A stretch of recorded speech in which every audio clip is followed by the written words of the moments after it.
More than likely, especially if you mute my voice. We can do mime. Oh, no self-deprecation on this show.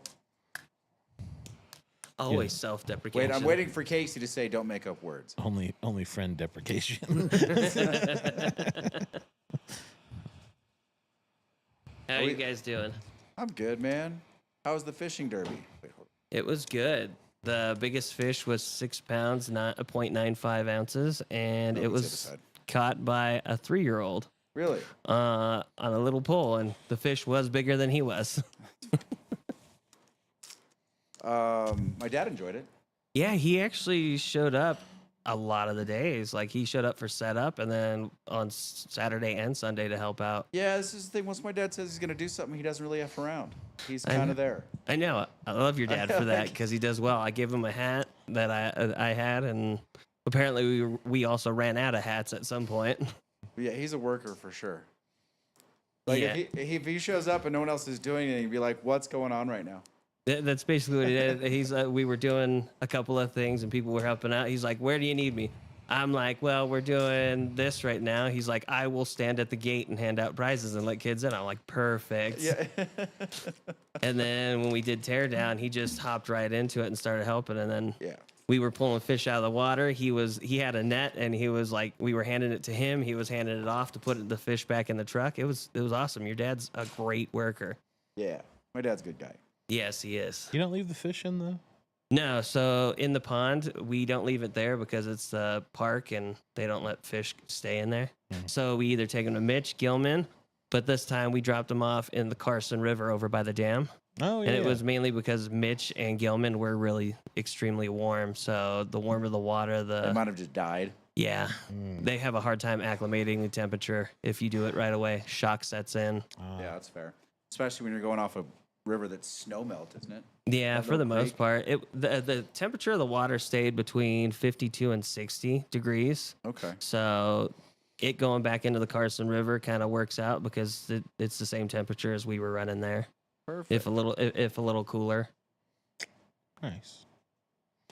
I'm smoking an Illusion Original Documents Maduro that Will gave me. Oh, Ultra. It's an Ultra. Ooh. Not a Maduro. That's fine. I like Ultras. I should have smoked it. I was like, no, it's Maduro. In my head, it was Maduro. I'll smoke it first, and then I'll smoke something else after. Now I know it's an Ultra. It's going to wreck anything that comes after it. It's probably better for the review that we shoot later because there's some distance between this and that, if we're being honest. It's very true. This is fair. And it's an LFD, so those usually stand out. That's my favorite LFD. Is it? Really? Even over the original Look, Andalusian Bowl? The original Andalusian Bowl was good. But I don't think good does it justice. the Oro is just consistently fantastic.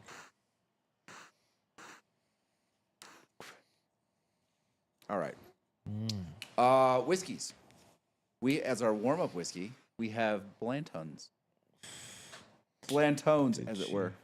Yes, we got the tequila. It's in the fridge. Oh, yeah, it's here. We got to pull it out and try it. They do a whiskey, too. Is So- is that the one he sent us? We'll get it for the end of the podcast, Christian, and we'll give it a shot. We need different glasses, too. So, Blanton's warm-up whiskey, mystery whiskey in the middle, and Batch 2 Smoke Eye Hill Barrel Proof third. Ooh. Both the Blanton's and the Smoke Eye live around $90 if you find them at SRP. Okay. And then the question is going to be, do you pay more or less for the mystery whiskey? My guess is, it's going up against some brutal competition. Bland's, man. It's good. It is reliably good. I was annoyed when it was $150 to $200. Yeah, the pricing. But it's reliably good. You know who wasn't annoyed when it was $150? Who's that? Timothy Elephant. No? With his 20 free mason jars of Blanton's that he had from the show. Just kept dumping the bottles. He's all just take He's that. like, Thank you. I don't want those to go to waste now. Or the Pappy, or the Elmer, Yeah, don't want those to go to waste. or the good Wild Turkeys. They had a bunch of good whiskey on that show. I think at one point they had Rock Hill. I never saw Weller. Oh, I never saw Weller either. Is Weller made in Kentucky though? Yeah. Oh. It's made in Frankfurt. The distillery was in the show. Ah. Doesn't count. I'm not entirely clear on what does and does not count in your world. That one doesn't count. What? If they use the distillery, that means that no, it doesn't count. Why not? Just trust me on this. What does that have to do? This doesn't make any sense. This is a nonsensical rule. Ho- You're basically a Democrat it's right now. It's Hollywood. You're just man. making up rules Hollywood for no rules reason. are different. They're Listen, hard to understand. You're creating a nanny state of whiskey. It's not appropriate. Yeah. We need to have a serious discussion. Hollywood created that, not me. It's Hollywood you're thing. doing it. You created the rules and then blame somebody else. It's Hollywood, not me. Listen, you're sounding more and more both like a millennial and a Democrat. Because I am. I have I'm serious millennial. questions. Oh, did you finally admit to it? Yeah, of course. Yeah, Statistically, I have to be. You've never admitted to it before. Mentally, I'm like 102. So what does that make me? I feel A like boomer? we're a different. Every other millennial. Not to say, I feel like we're a different type of millennial. They have like versions, and like we were right there at the edge of the boomers and all that. What was the first 80s called? They were the Oh, there's Josephus. Josephus is back. Josephus. That's a good cigar. What was the one before the millennials? Gen Z, Gen X. Gen X. Well, So we were it kinda- depends. Technically, there was a micro generation And between Gen X and millennials. I think that's where me and Casey fall in. No, Yeah. it's not because that's 78 to 83. 77 to 83. What are those guys? Zennials. The Rads? They're the ones, Rads. literally, the rats, yeah. They're the Rads. ones that started with analog and finished in digital. And went through the entire, like, they're the ones that experienced the pager era. I mean, Pager. What, they still we make were pagers. around They still pagers. make pagers. Yeah, for hospitals, that's it. yeah, but even And they I make grown those, up. those restaurant pagers. No, I don't think you understand. Not like, oh, pagers are a thing. Like, pagers were your only line of communication between your parents and your friends unless they were with you. Yeah. Except for the one kid whose parents had that briefcase car phone. Oh yeah. Yeah. Well, my mom had a pager, and that was the only way we could get a hold of her through the phone and everything. What about the payphone? The payphone. I don't The remember payphone. those. The generation wasn't full of Napster thieves. It was Napster thieves, Christian. was. The whole generation. Every single one of them. We took a lot. It's because he stole it when I was napping. You call him left ear. You call him handsome Rob. Well, yeah, it's because he is handsome. Well, you can call me Napster. Because he's handsome. Oh my God. I don't know. What else is going on in the world? I've been stuck on the beach, turns out. Oh yeah. Oh, I'm sorry, Matthew McConaughey. That must be terrible for you. Awful. It's a terrible job. It's miserable. You got the same tan lines as me. I'm just been out. I don't get to wear standing on the sandals out there. beach. I look like I've been wearing socks the whole time. Yeah. Oh, dude, if you had a job where you could wear shorts and flops, you'd be done. Oh yeah. It's called lifeguard. I don't think you'd leave that though. But I don't float. Yeah, well, you also don't want to save people, so you're like, nah. What kind of asshole did you just turn me into? You would just watch. See some person like floundering, you're like, well, one, I don't really float, and two, don't be so weak when you go in the water. Yeah, right? So weak. You made that decision. It says lifeguard on duty. Doesn't mean lifeguard has to save you. I'm here. Doesn't mean Yeah. I'm doing Yeah, anything. I've seen Baywatch. I know what they do. Nothing. I was reading Josephus's comment. Oh yeah. Yeah. I didn't. Do I want to read it? Is it something that I want to give attention to? It's not bad. It's the biggest victim in the Rizzler generation is the grizzly bears. I'm still waiting for grizzly bears to come back to California. Oh, that's. It's gonna happen on their own now. They released them in the Cascades in Oregon. They're gonna come south. Oh man, Like that is happening. have you? I saw one of those videos with the fucking polar bear in a city, like in Oh. Alaska. Oh, Dude's like, oh look, that guess I'm not going to work right now. It's just a polar bear like next to his car. I'm like, no, I wouldn't go anywhere either. That's fucking terrifying. those things are dangerous on I their don't own. listen. Grizzly bears, mean, bitter, like angry at the world for some reason. Yeah. Like there's maybe one apex predator that lives above them, and they're still like not happy about life. I feel like the polar bears and the grizzly And bears yet, are the same. I would still no. Here's the difference. I would still rather encounter a grizzly bear than a polar bear. You know why? 100%. Polar bears hungry, Yeah. guaranteed. All the time. Yeah. Yeah, well, the other video I saw recently was like this person clearly in a tundra area, but like also look kind of like a hotel balcony, and you just see the dude like yelling at nothing, and I'm like, what's that guy yelling at?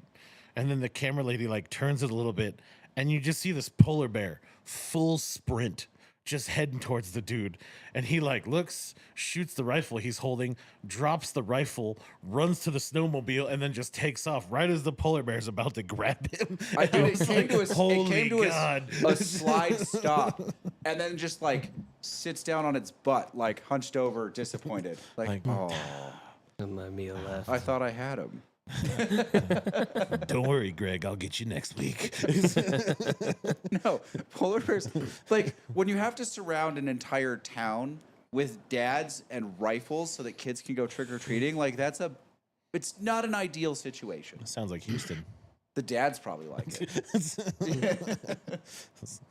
I'm sorry, did you say sounds like Houston? Sounds like Houston. What do you have against Houston? It's in Texas. Christian's in Texas. No, he's not. He's in Tampa.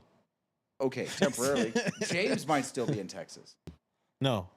He keeps getting tired of getting called the dude from that TV show and having to take pictures with people, so he's coming back to California. What TV show is that? They're calling him Roscoe? Yeah, Roscoe from some it's like Tyler Perry TV show or something.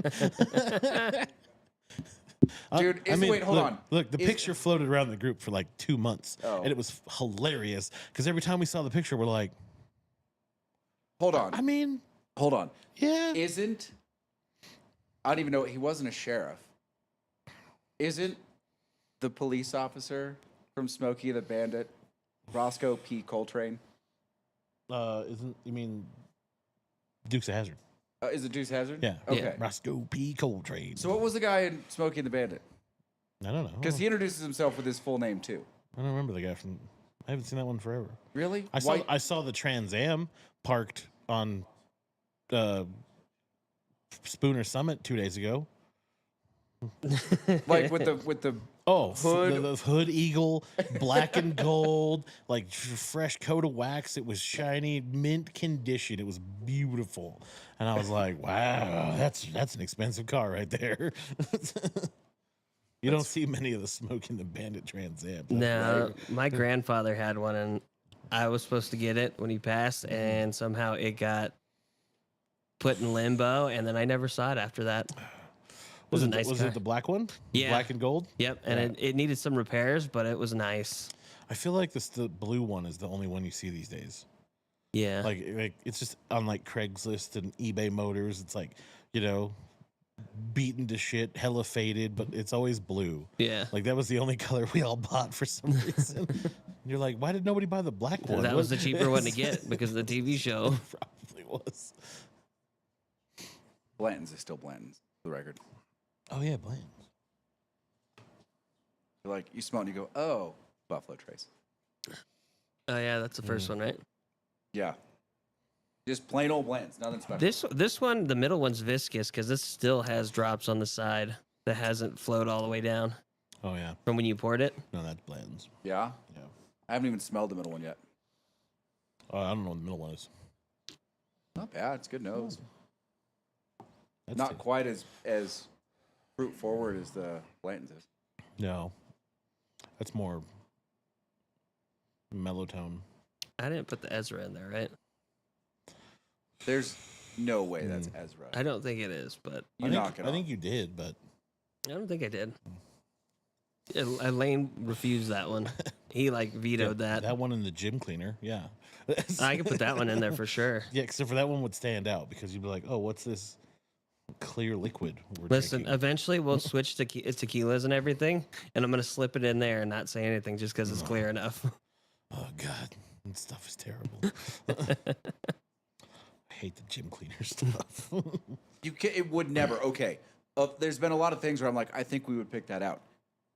The gym cleaner Off the nose. couldn't hide anywhere. No. There's no chance. I'd be pouring it and then go, this is that shit from your garage, isn't it? I do have an idea though, and you're not gonna like it. What? It's for the golf. Loser has to drink it. No. False. Yeah, I told you weren't gonna like it. No, I have to drive home. Can't do it. Sorry. Oh, that's the excuse. I've seen you do it before. Drive home after drinking shots? Not shots, like just a little one, just a little sip, you know. A little sippy sip. You'd pour me like a 4-ounce pour. You're like, here you go. I'll make sure I bring a small glass. You have a heavy hand. So, listen, Grandma didn't raise no bitch. Yeah, but I also don't want to just drink gym cleaner. Like, come on. It'll clean your insides and make sure that you're all good to go. No issues. Buford T. Justice. There we go. Yeah, Roscoe P. Coltrane is Dukes Hazzard. It's the middle syllable that threw me. He had Flash, the dog. Jack E. Gleason. Jack E. Gleason. What? He put it on there, not me. Nothing. I just read it.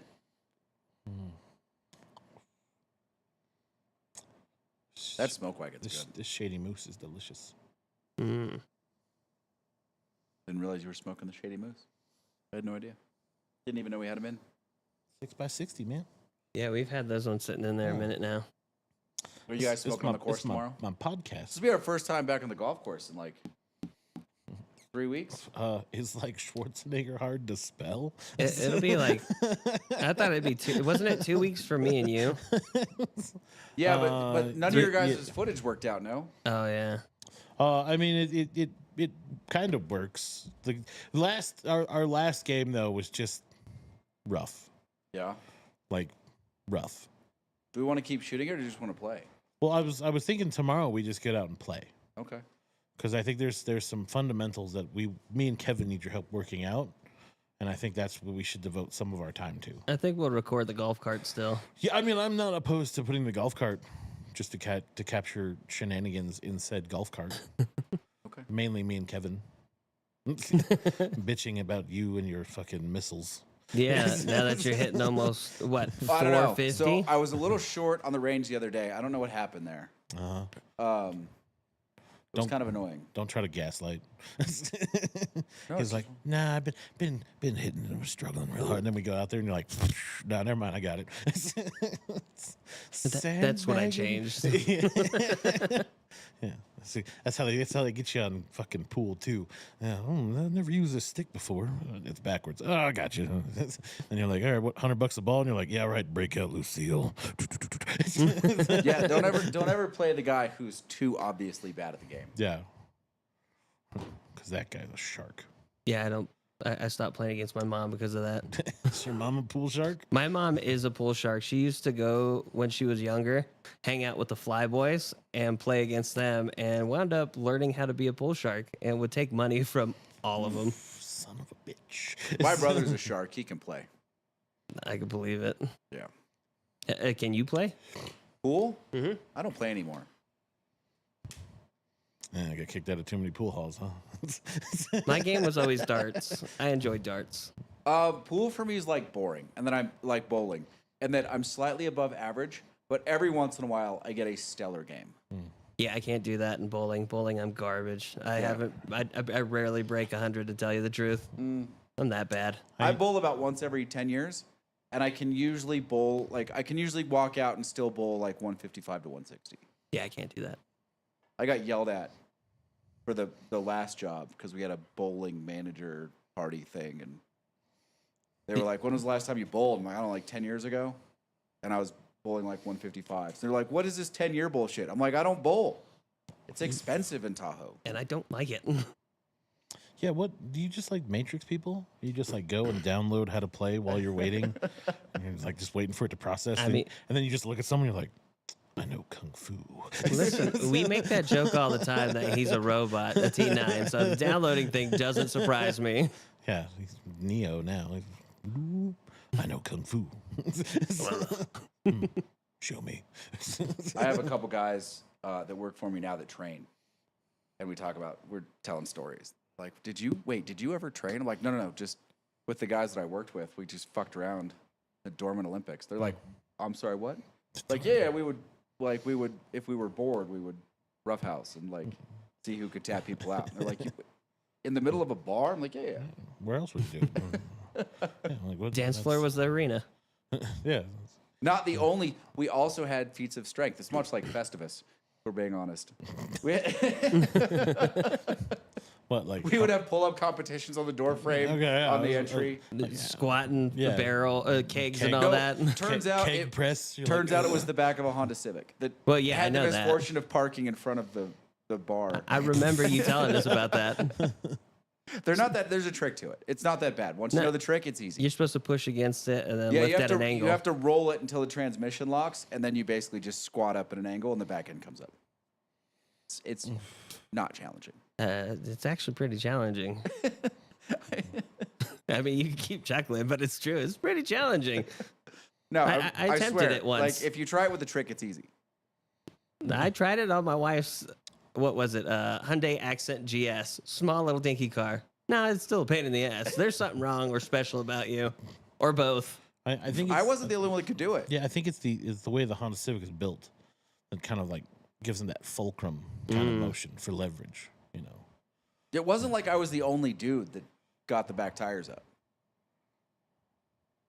I feel like you're fibbing a little bit. No, I'm not. There was like 4 of us. You probably got the highest, though. You also had like 20 door guys who were into fighting and pumping iron. Yeah, I had the star shot putter for Cal Poly. Yeah. They were probably anywhere between 250 to 300 pounds. I had some random jackass working for me. Didn't train, didn't fight, didn't play sports. I don't know if he was just like juiced out of his mind. But he was in the weight room one day with me and a couple of other guys, and we were doing bench press. And none of our bench presses were light. I mean, we're all getting close to 400 pounds. And that's where he started. He threw up a set of 10 with 4 wheels on each side. How big We're like, wait, hold on. What? How big was this guy? What? Not that big. Oh, so he's like that bodybuilder dude. Yeah. Goes around with a fucking like 200-pound mop. Oh, that's funny. Oh, yeah. Starts with an A, right? Anatoly or something? Anatoly. There it is. Just lifting him up, moving it He's got over. a 50-kilogram mop. Hold the Hands mop. it to him, He's just like, drop it. He just walks over to a bar with like 300 pounds and lifts it up with one hand and then starts mopping Mopping with a under it. 100-pound mop. And like people, like these dudes are just yoked. They're like, what? The fuck? I mean, at this point, everyone in every gym everywhere knows who he is. Like the dude walks up in overalls and you're like, Anatoly. He's like, George, shut up. I need to shoot a video. Yeah, fuck off. Those guys don't know who I am. Shh. Yeah, that dude's one of those super compact. I worked with a guy, Rocket, like 5'7" Asian dude, maybe 150 pounds. And we used to have to set the 100, like he wanted to do dumbbell press with the 150s, which were biggest dumbbells. And he could throw up a set of like 8 or 10 with them. But he couldn't take them from his thighs and lean back because it would just flip him off the bench. So we had to hold one, like each guy would be holding one and he would lay back and then you would hand them to him. Wow. How heavy was the guy? It was like 150 pounds. He had himself in each hand. That guy's. That could be really, Josie, Damn. shut up. Wow. Damn. Whoa. Trying to get us canceled here. At least you got ahead of him. Yeah, but he was a little tank. He was like, you'd see him and he didn't look that big. And then he started lifting and he went, oh shit. Like, that dude's a powerhouse. It's ridiculous. That's there's something wrong with people like that. Right? For Although, sure. I mean, that'd make you a good rock climber. Oh, I'm sure he would have made a fantastic rock. His reach would have been a little lacking. Everything else, like he could have been a rock star. He could have been a spider monkey up that. Yeah. Yeah, if you're lifting yourself in one arm, like you could just hang on any hold and be like, "No, I'm okay." Yeah, I mean, he's where I got belted pull-ups from because I knew him when I was in high school and junior college. He's the reason I started doing weighted pull-ups. Just with like the chain and the anchor from the ship, and you're just like, The heaviest I ever got was a 100-pound dumbbell. oh, okay. Still, That could be the anchor. Which of I a thought ship. was pretty impressive. A small ship. It's not a ship, it's a boat. A dinghy. Yeah. Dude, we had this boat pull up at the dock the other day. Mm-hmm. And it, like, in theory, it was a wakeboard boat. It had the wakeboard frame. It had the speakers. All right. We're standing out there. We're like, did Zuck just show up? What the f*** is that? Was it a Lamborghini? It was a Lamborghini. I never see a brand. It could have been anything. I mean, best guess, $2 million. I bet. Yeah, I mean, it was like a wakeboarding boat, but 15 times the size. I'm just trying to get a bass boat, and all of them are like over 1,000. I'm like, nah, too expensive for my blood. The Lamborghini boat is impressive. Really? Yeah, this was like black with dark brown accents, and then inside, I mean, I'm assuming it wasn't actually leather, but it all looked like that tobacco leather on all of the chairs. Like, wow, that's a smoking. It was a sexy boat. That's true because you get to see the other part of Tahoe money now. Oh yeah, The boat world. Every now and then you're like, oh look, there's a Ferrari driving through town. Oh look at that. Now you're like, oh look, that's the Ferrari of the ocean, and it's just here in the lake randomly. What is it? Fucking Monaco today? What's going on? It was a nice enough boat that we were all like up at the window trying to figure out who was getting off because we thought it was someone's boat. Turns out it was just some random business guy, but nice boat. I just want a bass boat. Like a little boat? Like I'll take an aluminum one. The ones that I really want are those nice ones that they use on the pro circuit. I forget what they're called, but it's another bass boat. It has a bunch of compartments, a compartment that cycles water through it, so it keeps it oxygenated for the fish, so you keep them alive the whole time. Jeez. Yeah, this is like a real fishing boat. It's a real fishing boat. Like, damn, like I want that. I saw a clip, just like doom scrolling through whatever, and it was a dude looking at his kayak, pretty modest kayak, and then he turns over to the guy next to him. He's like, look what this guy spent on this boat. And I'm like, that's not a boat, that's a kayak. And the guy goes, yeah, it weighs about 150 pounds when it's naked, but it's got the radar on it and the little fish tracker on it. And I'm like, what? That's a fucking kayak. He's like, yeah, I'm in it about 10 grand right now. And I'm like, that's a fucking kayak for 10 grand? Yeah. I'm like, what are you doing with that? I'm like, what? You're just getting angrier and I'm angrier. like, this is the stupidest thing I've ever seen someone spend money on. I'm about to say, even at Walmart, the kayaks are anywhere between $300 to $500 on those cheapy ones. So take like $1,000 kayak and then add, a motor $9,000 on it and a bunch of like accessories, which you can definitely have too many accessories. And then it's this $10,000 kayak that weighs 200 pounds. I don't even think he could lift it by himself. And the guy filming was like, well, that's too much weight for me, man. I can't even put that on my car. And I was like, what? Where was the trailer for this fucking kayak he needs? I'm like, this thing's ridiculous. Well, the other trouble is kayaks are meant to be useful. Like if you flip over, you should be able to flip back over it. You're going to drown in that one. If he flipped this kayak over, he would die. For sure. Because it would probably just sink. That's how much stuff was on top of it. And I'm like, no, that's stupid. What else is going on? Josephus, I don't want to ask you about that, but I'm interested. I've always been told I have a decent kayak. He's setting you up. I know. Setting you up. He is definitely setting me up, and I'm curious about it, and I shouldn't be. Would you rather have Kevin a kayak or a canoe? Kayak. Canoe, man. I like the double kayak. Are you gonna have your moccasins on? Wow. Wow. Wow. Wow. You could be very sneaky. You've been hanging out with Will too. He's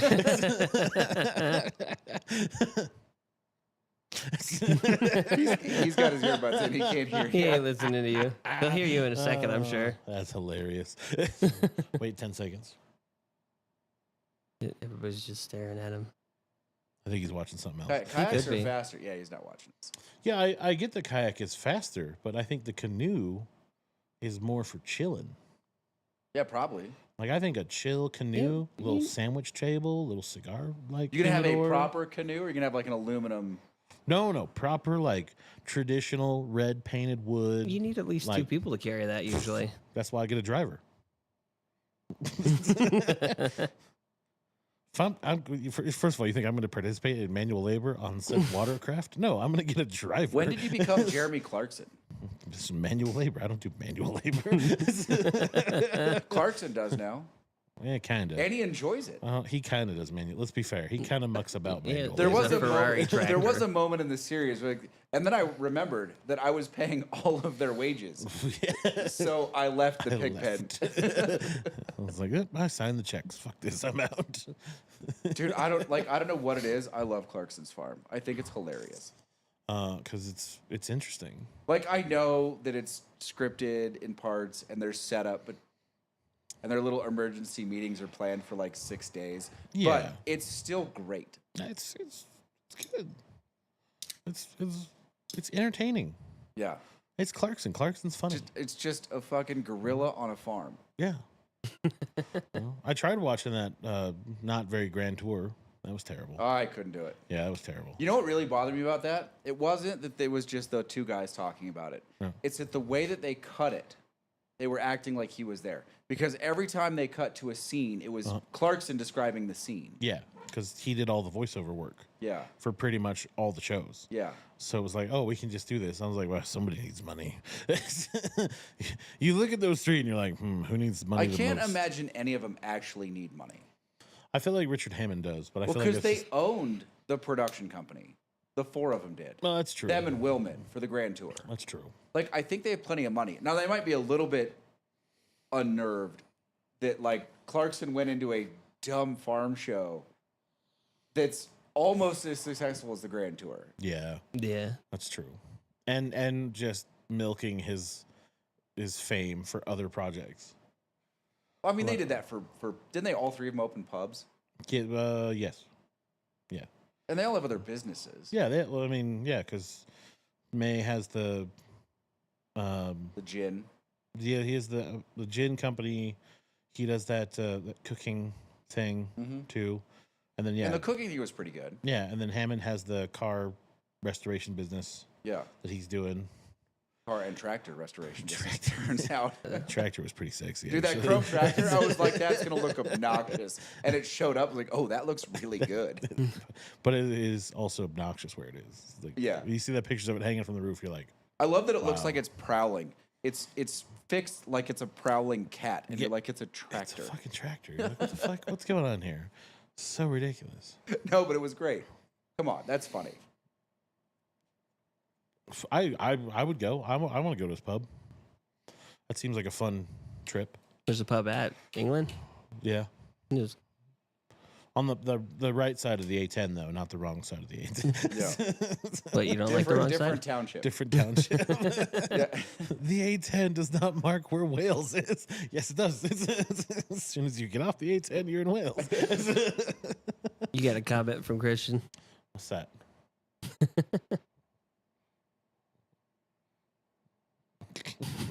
Oh. Wow. Just for you. Wow.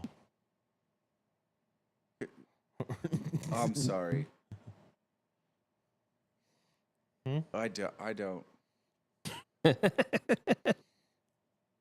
Don't question it. Yeah. Don't question it. Just let it go. Let it go. It's hilarious. Anyway, cigar. So I mean, you can't review the booze. You've reviewed it. What? Your cigar. Yeah. We've reviewed all of these. They're all great. A good What are you chunk of smoking? them. What ridiculousness are you smoking? The TB. Oh, the Tabacalera? Yeah. Okay. Good I enjoy cigar. it. That's the band does not do that cigar justice. It doesn't. Well, neither does the name because it's, it's a my father.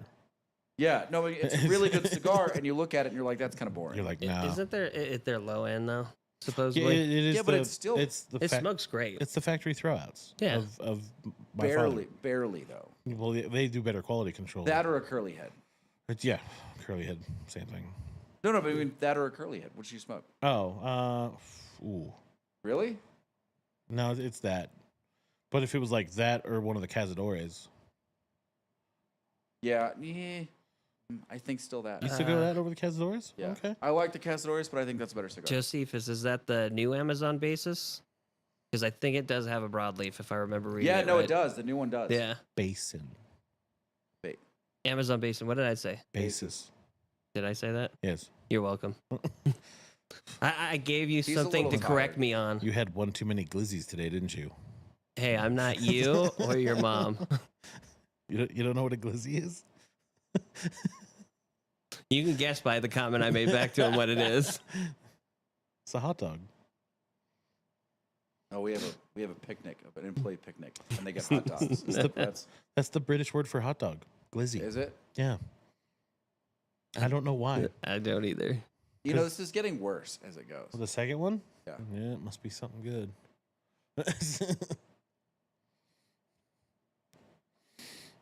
It's starting to pick up that like youthy nose. Oh, it's one of those. It didn't have it initially. Sits out, gets airy. I didn't think we had one of those. I think there's a couple of them left. Are there? I mean, at least it's not the Yellowstone. That No, is that's true. gone. I think we already did that one. Although this might be Mega Mark. Oh, You think so? You think that's weeded? Christian. I think maybe.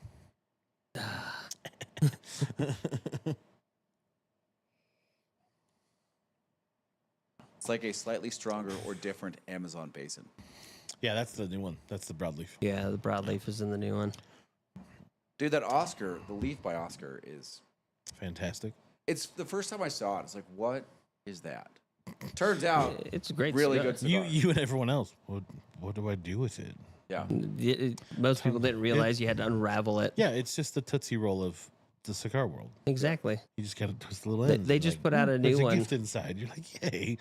They just put out a new one, and it's new a version leaf? of the leaf by Oscar, and it's wrapped.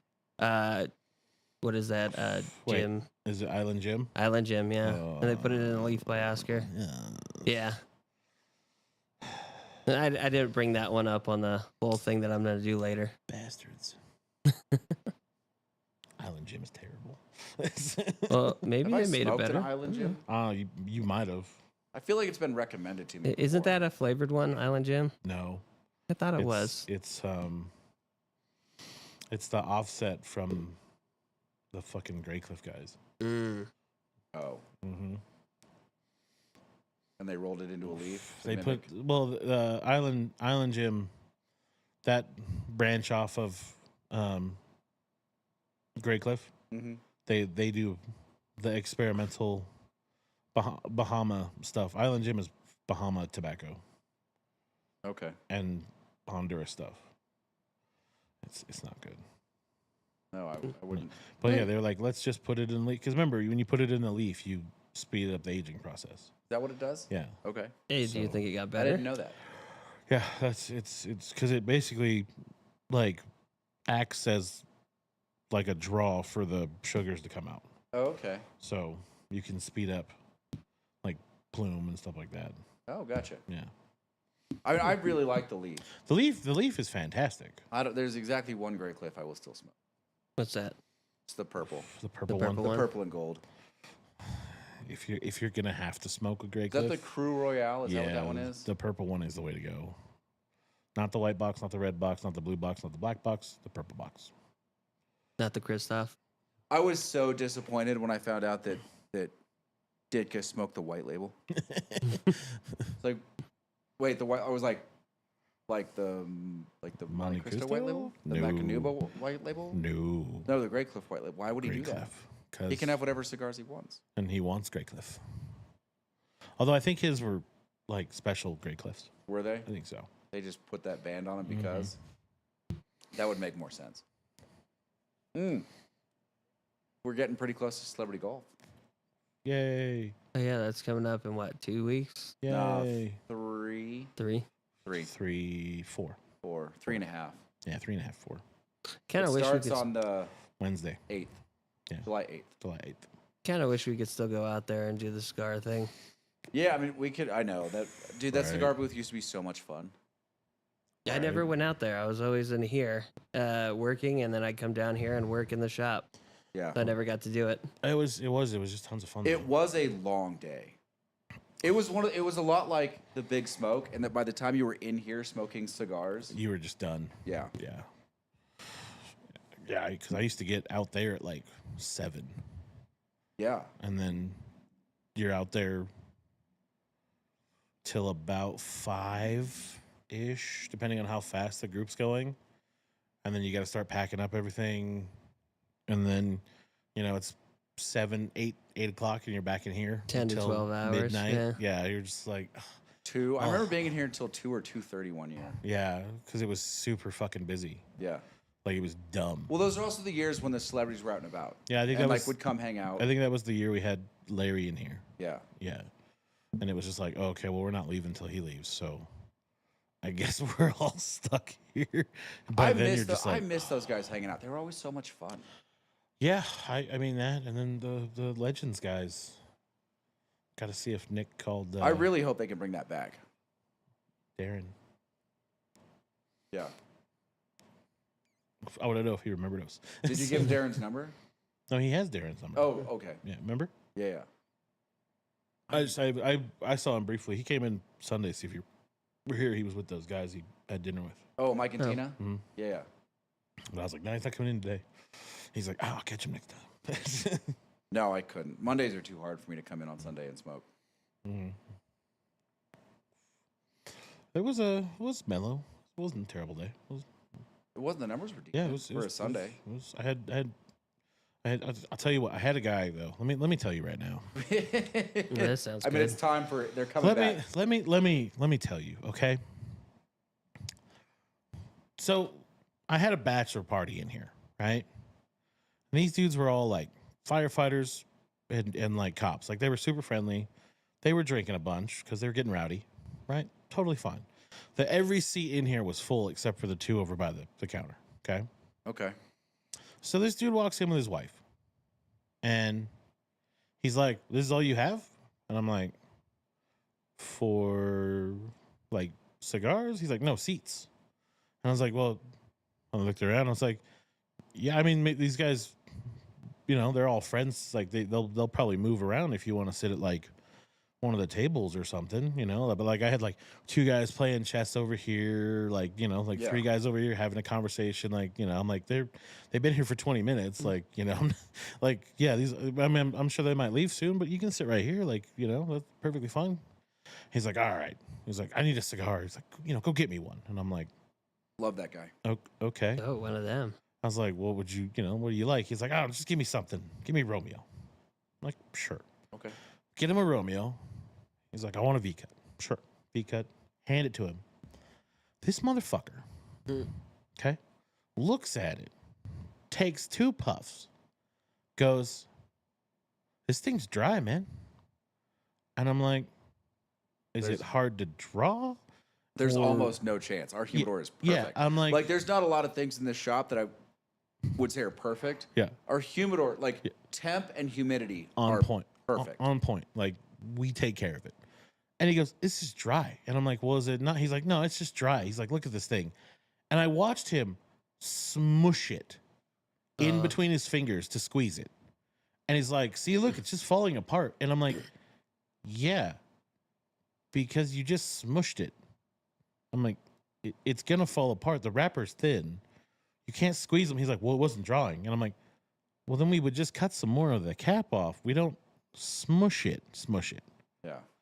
And he's like, well, it wasn't drawing. I'm like, all right, well, I'll replace it if it's not drawing. Like, I'm like, sometimes it happens. Yeah. I mean, they're all handmade, right? Like sometimes you get cigars that don't draw. So I'm like, and we're very good about replacing them. Yeah. I was like, I'll replace it for you. So I get him a different one. I'm like, here, try this one.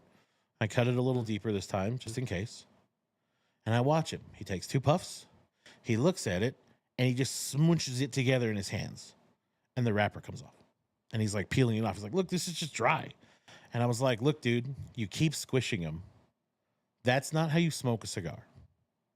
And he's like, well, maybe I just don't know how to smoke cigars then, but I've been doing it for 20 years. And I was like, so have you. I was like, okay. So he's like, I don't mean to be rude. And I'm like, that's funny because, in my head, I'm like, your tone says that you were being very rude and kind of condescending. Everything about you, sir, says otherwise. And I'm like, look, if you smush it too much like you have been, Like you can kind of smush it. Like I showed him, like lightly roll it. It won't crack. But when you crack, you lose all the ventilation and it's not going to draw for shit. Yeah. And he's like, well, let me buy a different one then. I was like, okay. Get him something else. I sell it to him about it. Same shit. And I'm like, okay.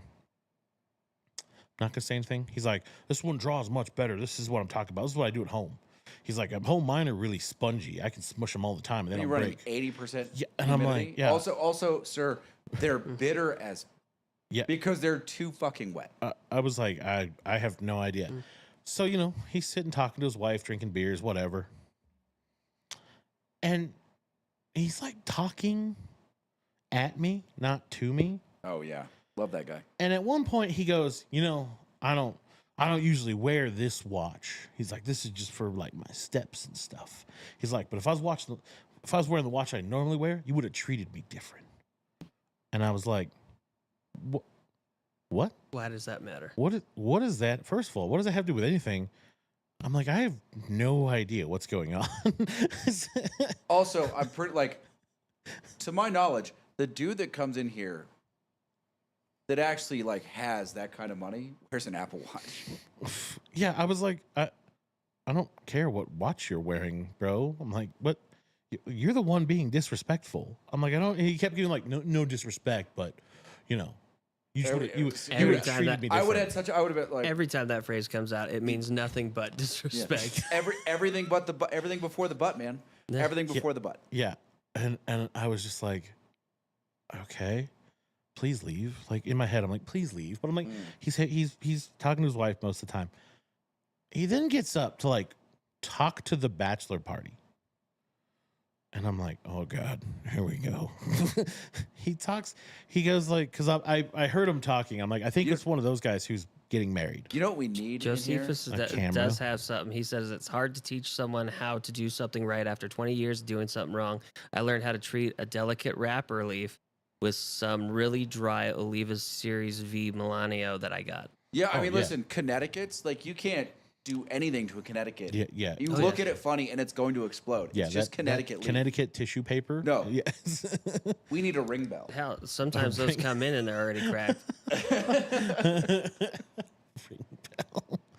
Oh yes. Because you can see it coming. Ding, ding, ding, ding, ding. So he goes, he's like, you getting married? And these guys are like drunk having fun. And so the one guy goes, oh no, I'm not getting married. He's like, it's this guy over here. And the other guy goes, I'm not getting married. It's this guy over here. I'm over here in the corner going, all right, these guys are just having fun. This dude just flips this fucking attitude. And he's like, oh, this, you guys are just being disrespectful. He's like, I just wanted to know who the bachelor was. Like, I was going to buy him a drink and blah, blah, blah, blah, blah. And then he just went and he sat back over here and he's like, this is bullshit. And there was a dad with the group, right? Like, clearly there was a dad trying to corral the young guns together. And the dad gets up and he's like, hey man, let me talk to you. And this guy sitting over here looks and he talks to his wife. He goes, oh damn, man, this is bullshit, fucking asshole people, fucking disrespectful. And the guy comes over and he's like, hey man, they're just kids, they're just having fun. He's like, the one guy over there, he's like, that's my son. He's like, he don't drink. He's 24. He's trying to get Fire Academy. He's like trying to calm the situation down. Yeah. And so eventually this dude kind of is cool with him. But the whole time he was just being a fucking dick and then trying to be like, no disrespect. And he was never talking to anyone. He was just kind of talking at them, not listening. Yeah. And then George came in. And George wanted to just sit, have his cigarette, because he got off early. He wanted a little bourbon, The only chair available was next to this guy. Oh. So then poor bad. George is sitting in the corner with this guy. And I was laughing so hard on the inside. Because I'm like, dude, I think George might actually kill this dude. Yeah. And then finally he was like, yeah, I want to bring some guys up. I want to have a party in here. And I was like, yeah, hey man, take my card. We'll figure it out. He's like, yeah, cool. I got a whole bunch of buddies from Stockton. And I was like, is one of them named Fresno? I was like, okay, you know what? I might have to put a ban on people from Stockton on the shop. Like, like if you're from Stockton, no entry. No, we have to vet them through Fresno. Yeah, that's true. You know Chris? They're like, yeah, but like, get the fuck out. Chris, if you know, does he play softball? Yeah, a good friend of mine. Yeah, no, get the fuck out. Yep. He's the only one I allow in here. He says, Josephus says, he sounds like one of those 20-year smokers that still deep throats his cigar before he uses the house cutter. Oh, dude. Oh, we have a special cutter for that guy. Oh, yes, we do. I hate that so much. Yeah. Let me get your cutter. Yeah. No, sir. I'm good. You just. I had one guy. That. I had one guy. He asked for my cutter before he did that, and I was like, my cutter is set aside. Yes. First of all, it's incredibly sharp. Yes. It's a good cutter. Yes. And I was like, yeah, sure. Like I like it's really sharp. Be careful. Like you don't need to use much pressure. It's sharp. Yeah. And then he takes it and just fucking, and then takes my cutter and goes at it. I was disinfecting that cutter for weeks. Every time I saw it, I was like, I gotta clean this thing. And you still think about it to this day. There was one guy, right? Like, I don't know what, like, he goes and he's like, yeah, and he goes, you got the V cutter? And I'm like, I do, but not for you. Yeah. And he went, oh shit, I just licked that, didn't I? I was like, yes. You did. Yeah. And he goes, shit. I'm like, you can use this cutter. He was like, all right. He's like, I'm sorry. I did. I'm like, look, man, I get it. People have a habit. 9 times out of 10, you're smoking at home. You don't even think about it. But I was like, bro. Also, but like the cutters that we use, not the ones in the tip. I mean, those are pretty good, but not great, right? Yeah. But they work. Our personal cutters, yes. You don't need to do that. Yeah. It turns out. The one I don't get, though, is the guy who cuts it and then proceeds to like lick both ends. Why do you? I don't know, but they do. Like you just made your life harder. Yeah. Like I understand the wrapper, I guess, if it's starting to flake and you're trying to keep it down, but like I'm always like, the bro, end where you light is not that kind of cigar. It doesn't need that. Maybe if it was from a gas station, you would do that. But also, like, like you walk into our humidor and you can tell, right? Yeah. Like you walk into a humidor that's properly kept, and if you've been smoking cigars at all, you can tell. You don't walk into our humidor and think, "Oh, these cigars must be dry." No, actually, he never walked in. That's the thing. Casey told you. But like, if you walk in there and you think our humidor is dry, yeah, I don't know where you're from. I would love to know, because I'm like, what? Where are you that you just get spongy ass cigars? Yeah. Like, what humidor are you walking into that they need a dehumidifier in? And to why keep would it you at want it 70? that spongy? You don't. They get sour because you have to work so hard to keep them lit that they burn too fast, and they get sour. They get bitter. And they get moldy. Yeah. And that's gross. And depending on temperature, they've got beetles. Yeah. That's gross. Yeah. I will say there's the gas station over by me. They do a decent job at keeping the humidity. Listen, there's a lot of small, good humidors in the world. Well, I know, but these cigars I've been getting it's the sun-grown Chateau Arturo Fuente. Yeah. All the ones I've gotten have had that white plume. They've been so good. Nice. They burn a little funky sometimes, but like they've been so good. I do play the plume game with the red and black Tubo Arturo Fuentes every time I see them. Oh yeah, because they're usually all bloomy. Yes. I don't know what it is about that. Like, you just pop it open, you're like, oh, this has got the magical white powder on it. I do the same thing. If I see them, I open them. You got to look at them closely and like, yeah, that's what we want. Yeah, call me Miami Vice because I'm pushing powder.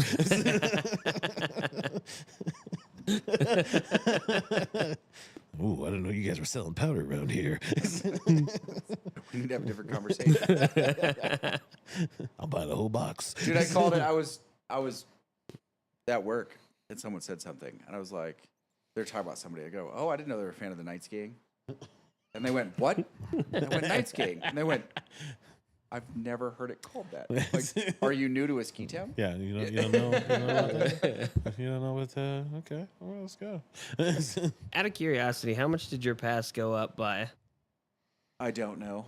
The veteran one's already at like 608, and that was at the beginning when I saw it. Yeah. Right when they started releasing the pass for next year. Expensive. That's what I'm saying. For the vet pass? For the veteran pass, not the good vet pass. Not where it's the like, the only good vet pass is active. well, even the active one went from 175 to 195 now. Well, that's Yeah, not terrible. that's- Yeah, it's not terrible, but like mine went up quite a bit. Yeah. Well, then just join the nasty girls. I mean, I gang think and the get- pass. I think so. The vet pass is the actual Epic pass. And I think for the first time, it's over $1,000. Holy shit! Yeah. I don't buy the full Epic pass. This Mostly because I have no use for skiing the week between Christmas and New Year's. Very true. that's actually pretty fair. I did have one of the ladies that she works in a different part of the facility than I do, but I ran into her. I was chasing bears away from the ice cream parlor. Well, look what Christian paid for his last year or last week. Yeah, but he has that retired veteran pass. Yeah. That's the same as the active. I can't get that. I wish I could. Don't you have the? No, that one you have to do 20 certain years time. or Oh, so, you actually yeah. have to have the proper retirement. It's like 15, 20 years. Yeah. I'm wondering if the med retirement works too. Well, maybe it's probably cheaper. Probably. Worth checking. Yeah, Yeah, it's worth but I finding was out. never meted out, so Oh. doesn't really matter for Well, me. then join the nasty girls. I don't wanna Go be a back nasty girl. Go back to being active, bro. You'd be fine. Well, my buddy joined the Nasty Girls, and right now he joined as EOD, and he is permanently stuck in that because they're not going to let him go now. Josephus, I'm going to let you research that on your own, buddy. Just saying. That seems like not something I want to Google. I don't want to know. I'll need that in my history. You're already on the list. What's it I better? don't know if I want that either. Not on the list. Shut up. Look what They you- had California just pass that law banning Glocks effectively, banning anything that'll take a Glock switch or something like a Glock switch. Why is that? 'cause You know what a can- Glock switch is? Not off the top of my head. no. Turns a pistol into a fully automatic. Okay. And it's for, like, all you have to do, it kind of changes the way the slide sits just a shade, but it basically slips into the back of a Glock and it makes it full auto. Ooh. So California, because of that, just banned Glocks. And we had the same conversation with Casey, and Casey's like, I'm not banning that. I don't want to be on the list. I'm like, Casey, you're already on the list. Yona's 6'5". They're definitely watching you. No. Yes. No. Lies. Blasphemy. I disagree. Yeah, I don't know how California's going to get away with that. They're screwed. Yeah. Is it just for people? Yeah. Like civilians? hmm Oh, okay. So cops are fine. Yeah, cops. They're just going to try and take the most popular handgun on the planet off the market in California. It's California. They try to get rid of a lot of things. I thought the most popular one in California was the Yeet cannon. Yeah. Yeetus, deletus. Yeet. No, that's only with fucking Joe. Oh, okay. I love my high point. You shut up. It's a good gun. No, it's not. I don't have to worry. He doesn't watch this. I don't have to worry about it. That's fair. That's fair. That conversation happens every once in a while. He'll like that. It'll be a handgun conversation, right? And he will pipe in like, you know, it's a really good gun, and everyone that knows what's coming just goes, "Don't do it. Don't say it. Don't say it. It's not going to go well. Don't. This is a don't. bad conversation for you." It never goes well. And then all of a sudden, high point. You're like, you shut the fuck up. I do want that Caltech though. I need to find one. The new 5.7. I need to find one. The top the stripper clip. Yep. 5.7. Yep, I need to find that so bad. That's a cool gun. Yeah. I don't care what they say. I honestly, I wouldn't mind getting the 9 either. Yeah. I'm kind of curious about it. Why would? But okay. You live in California. The only reason to get it is because you want the 5.7. I live in Nevada. Yeah, you can get whatever you want. I know, and I want to get Caltech. Why do you want it? But why do you want a stripper clip and a 9mm? No, the 9mm doesn't have 9mm has clip. Oh, okay. Yeah. I'm like, why would you want to make your life difficult? No. The Caltech, the P57 is just the stripper clip. Mm-hmm. The other one's just a regular 9mm. 20 rounds, by the way. Oh, I thought it was 10. 20. It double stacks. Oh. double stacked It- stripper clip. Plus 1 in the top. Oh wow. It's 21 in that thing, and it's tiny. Yeah. It's impressive. And apparently everyone who has one is like, this might be my favorite. Christian's asking if we've seen the new Daniel Defense 9mm. I have not. No, is it cool? Oh no, I have. It's. I don't know. I'd have to shoot it, but the idea behind it is legit. No? Yeah. Really? Yeah. Okay. What's the idea behind it? What he said, super like crazy low bore axis. Really? Interesting. Like ridiculously low. Like practically in front of your hand low. Oh, Really? Yeah. Holy shit. Okay. Well, I'll show it to you guys when we're done. Yeah. We'll have to take a look. Yeah. We'll have to take a look. I still want to shoot that rhino. Dude, I want one of those so bad. Right? Every time I look for one, I'm like, I don't have $1,500 to buy. They have a permanent supply at Carson Arms. I know, but I don't have the $1,500 to buy one. Yeah. But I mean, it's always there. It is. I look at it every now and then, and I just go, so sad. Where's this at? The one on East Williams. If you're on 580, you get off, you go under the freeway. It's about a block and a half on the right. Okay. Yeah. It's right next to the Little Caesars. I haven't seen it. Yeah, it's right there. Across from the In-N-Out. Yeah. What? There's nothing new. I'm completely lost on you. I was like, what the fuck? Don't give people bad directions. What's wrong with you? It's the Big Lebowski. I know. Yeah, across from the In-N-Out. Shut the fuck up, Tawny. You're out of your element. Shut the fuck up, Lane.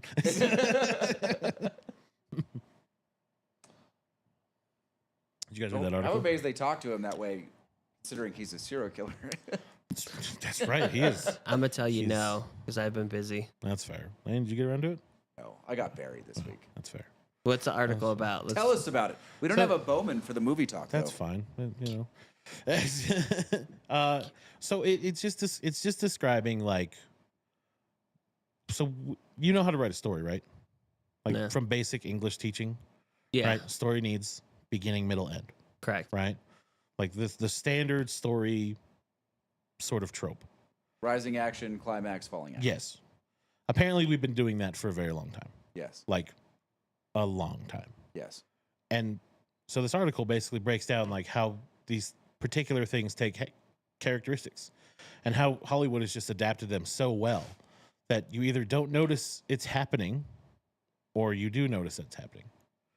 Right? Because think about it, every movie is essentially the same story, right? Yeah. Person, main character, lives a somewhat normal, mundane life until something extraordinary happens to knock them out of sync with their normal life, Die Hard. causing them to then go on a path to either correct the thing that changed their life or to ascend to a different level of living, understanding the things that have happened, right? And then there's obviously the bad guy who puts in more of these roadblocks to prevent the main character from getting there. And then at some point they get to the end and they've overcome, but they can't go back to being the person they were because of the journey. So they have to move on to being something else, right? Simple story. And I'm like,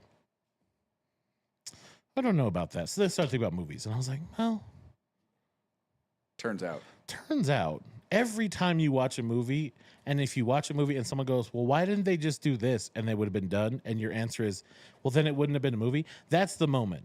So that's been written into the story to make you go, that's why. Like, it's a movie moment. But here's the thing. This is where most sequels fail because they reset the main character. So And the movies that don't reset the main character are the sequels that you think are incredible through the years. yeah, so I was thinking about that. And I was like, because you know, we have made fun of Star Wars so terribly. Yeah. Right? But then I was like, you know, that makes a lot of sense. Because if you watch A New Hope and you just pay attention to Luke Skywalker. Yeah. Right? Like in A New Hope, Luke Skywalker is a whiny little bitch. Yes. Who just wants to go hang out with his friends, has no real inclination of like the war or doesn't really care anything. Like he's like, oh, I hate the Empire, but there's nothing I can do about it. You know, he's whiny. But then, then he gets off the planet because his aunt and uncle die, and he sort of gets on this journey. You know, his new best friend, Obi-Wan, dies. So he's experiencing all this loss, understands what the Empire is, right? And I'm like, okay. And then you watch the second one, and you're like, oh, he's a little less whiny, still kind of whiny, but he's also grown as a character Yeah, they never reset Luke Skywalker. Yeah, this is my problem with the prequel trilogies at its heart. For Star Wars. Like 1, 2, and 3? Yes. Okay. Is that they never develop Anakin Skywalker until the very end. Okay. Like, he grows Mm-hmm. physically, but never emotionally. He's the same character until he's Darth Vader. Like, the mental growth of Anakin Skywalker is tragically deficient in the prequel trilogy. Yes. That's fair, because he's the little kid in the first one. He's still a little kid in the second one. And then the second one, he's basically a little kid in a grown body. Even a little kid in the third one, as he's slowly becoming evil, he doesn't really become anything else until he puts on the mask. No, that's true. That's true. That's very fair. But I was like, okay, that's like I think that's something that's missing now too. Like, because I was like, oh, that makes a lot of sense now. Like, it should be, if you're gonna make a story, then your characters need to sort of develop. But I don't think writers know how to do that these days. And I was like, that's so weird. That I never really thought about it, because, you know, you're just like, whatever, it's fine. You know, you don't think about it because it's just a movie. But it's like, oh, okay, you break it, and then there's the alternative to the 3-act one, which is the 5-act one. Yeah, which is really just like, let's branch off the beginning into like 2 other sections, but you still need the middle, and then you need the climax. Like, you still need those 2 in, so it doesn't really matter where the story goes. I was like, that's interesting. No, and now that I'm like, okay, well, so why have we sort of limited now the genre of things we're making? Have you noticed that? Because we don't have great writers anymore. Well, and they're partially hamstrung. Listen, they might be great writers in a different context, but like, when they're making a movie that's going to cost between $300 and $500 million, right, they are going to be told what to do. Fair. So is the director. That's fair. There's no more freedom. Yeah. That's fair. I mean, you can see, listen, in like, and I hate the Marvel movies. I think they're trash. But like, characters that you can see grow. I would say Thor's growth is mostly comedic, which I'm okay with. Yeah. He doesn't really grow otherwise, right? Maybe a little bit. Like, he's kind of juvenile in the very, very first one. Yes. And then he kind of becomes adult, but then just stays there, right? Yeah, that's fair. I would say Cap grows. Like, Cap has a story arc. 100%. Yes. Like, emotional Captain America's story is you can see his growth through each iteration. And I would say, like, though he never loses the snark, Tony Stark grows. Oh, 100%. But those are the only 2. 100%. Cap, like, they're the shining beacon of the last few Avengers movies, like Captain Marvel. Yeah. Fucking Brie Larson, first of all, like, never grows at all. No. And is massively unlikable the whole time. Yeah, that's fair. There is really there's no growth. But you're right. The Tony Stark growth, like, you could track very, very well. If the character that played the original Black Panther hadn't passed away, I feel like he would have forced real growth into that character. 100%. Ryan Coogler is definitely taking over the mantle of Spike Lee. Yeah. Like, in a big way. I've noticed that. You know, like, he is really taking on the fucking, like, grow our characters. They know who they are. They're established. Like, they don't change, like, who they are morally, but they grow to understand better as they go. It's fantastic. You know? Well, this is also, like, one of the problems with the MCU is that they never force the female characters to grow. They're always who they were. They just have to find it. They never have to change or adapt or develop other than just finding their true self, which was always there. And it's just such a lame fucking story. That, and the other thing is, too, is like, I've noticed now, for whatever reason, most of the stories now are really focused on origin. Yeah. Like think about this. Like, here's a good example. Okay, like, most of the movies these days, for some reason, treat you like you're dumb. Right? Like take Superman, for instance. Right? How many times do we have to, like, understand that Superman grew up in Kansas in a farm town? Well, I feel like it's not just for us, though. That's to bring in the new kids and all that and get them understanding who this character is. Well, yeah, but for the most part, though, like, I understand that. Like, there's a level to where you might need to teach that. But yeah, for the general audience that's going to go see this. Josephus, Chat GPT is definitely a chat. Oh, dude. Oh, yeah. 100%. Chad GTP. Might as well just call that. But, like, a lot of movies are doing this, right? Like, I saw the new Mission Impossible movie. In the beginning of the Mission Impossible movie is literally like a 10-minute sequence where they're explaining Mission Impossible to you. And we're on 9 it's like, or 10. This is the 9th movie. I'm pretty sure I know where I am. Yeah. Like, I'm pretty sure I know who all of these characters are. I've seen them I all. don't need you to fucking give me flashback footage and tell me what's going on. So you don't need the world building Literally, anymore. there's a difference between world building and retelling it like I'm dumb and don't know what movie I'm sitting in. Well, this is how The Witcher started as a TV show. Henry Cavill had a character arc. Yeah. He was developing, and then they cut it off. Yeah, well, yeah, because they didn't want to follow the books. Yeah. And he was like, just follow the book. But he was also, like, the character was developing until they just cut him out of the show. Yeah, well, until they shoehorned him into one spot, and they're like, no, you need to stay the same so we can develop these other characters that we care about more. Right? 100%.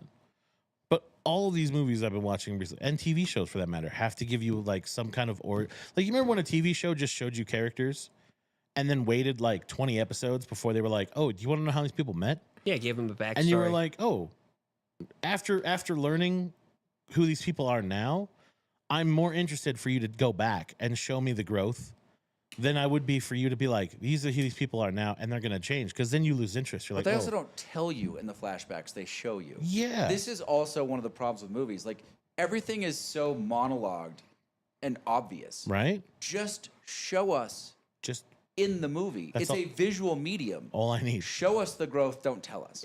Like, and I know you're not a huge fan, but like whether you're talking about Lord of the Rings or The Hobbit, Frodo and Bilbo both changed substantially from beginning to end, Yes. 100%. and they don't cycle back. No, they don't. But that's a good story. That's fantastic. But I don't need it. I don't need an origin beginning for a TV show or a movie. I don't like. I watched Mortal Kombat a couple days ago. Which For one? the 1991. Okay. Okay, for shits and giggles. If you go back and watch that movie, the thing I love the most about that is the movie just assumes you know who these people are. Yeah. Because you played the games and everything. Like, think about it. It starts off where you're introduced to Shang Tsung, right? And he just kills Liu's cousin, and then that's it.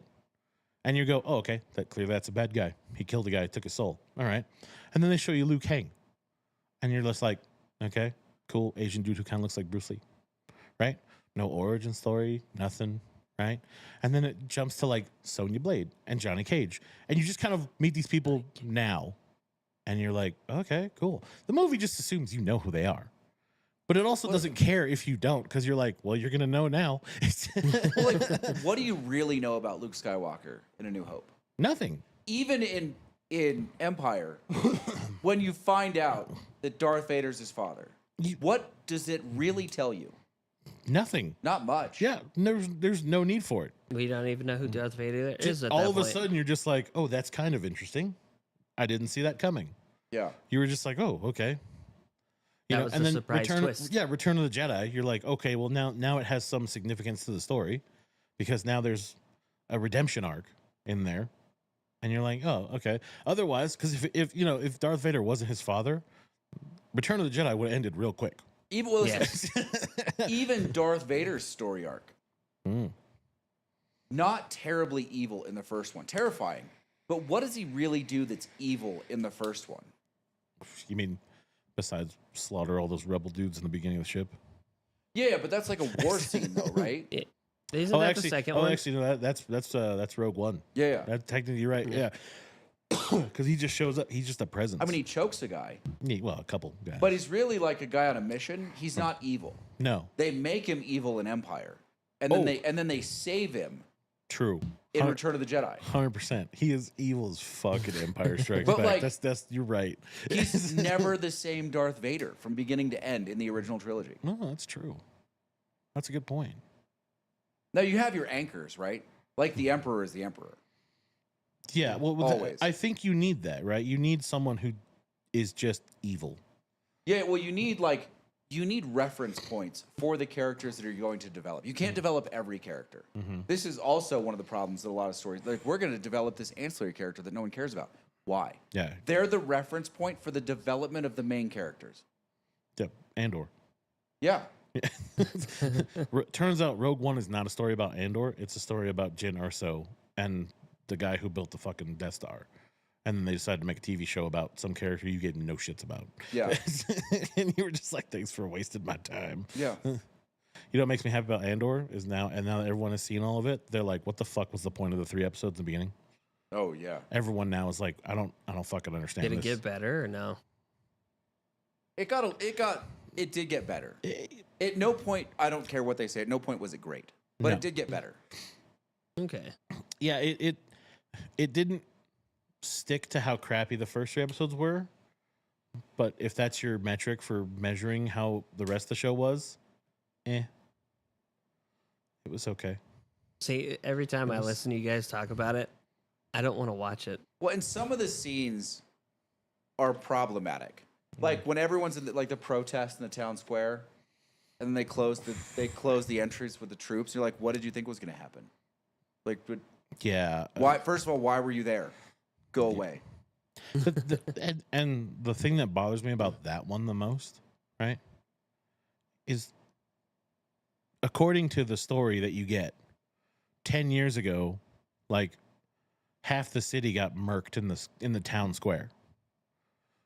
That seems like a people who would no longer be willing to like accept any of that bullshit. Like, let's be fair, okay? If that town was LA right now, the Empire would have fucking lost. Okay. And they're like, oh no, we're just farmers. We don't know anything. They murdered us 10 years ago. We're just so sad. Fuck that. They would have been like, nah, fam, you don't get to live here anymore. This is our planet. Or like they walk into the town square, they get to the edge, like, seen this story before, time to go. Yeah. Also, I don't know why, but like, I know a bunch of farmers. Where was everyone's guns? Yeah, they're usually pretty yee about it.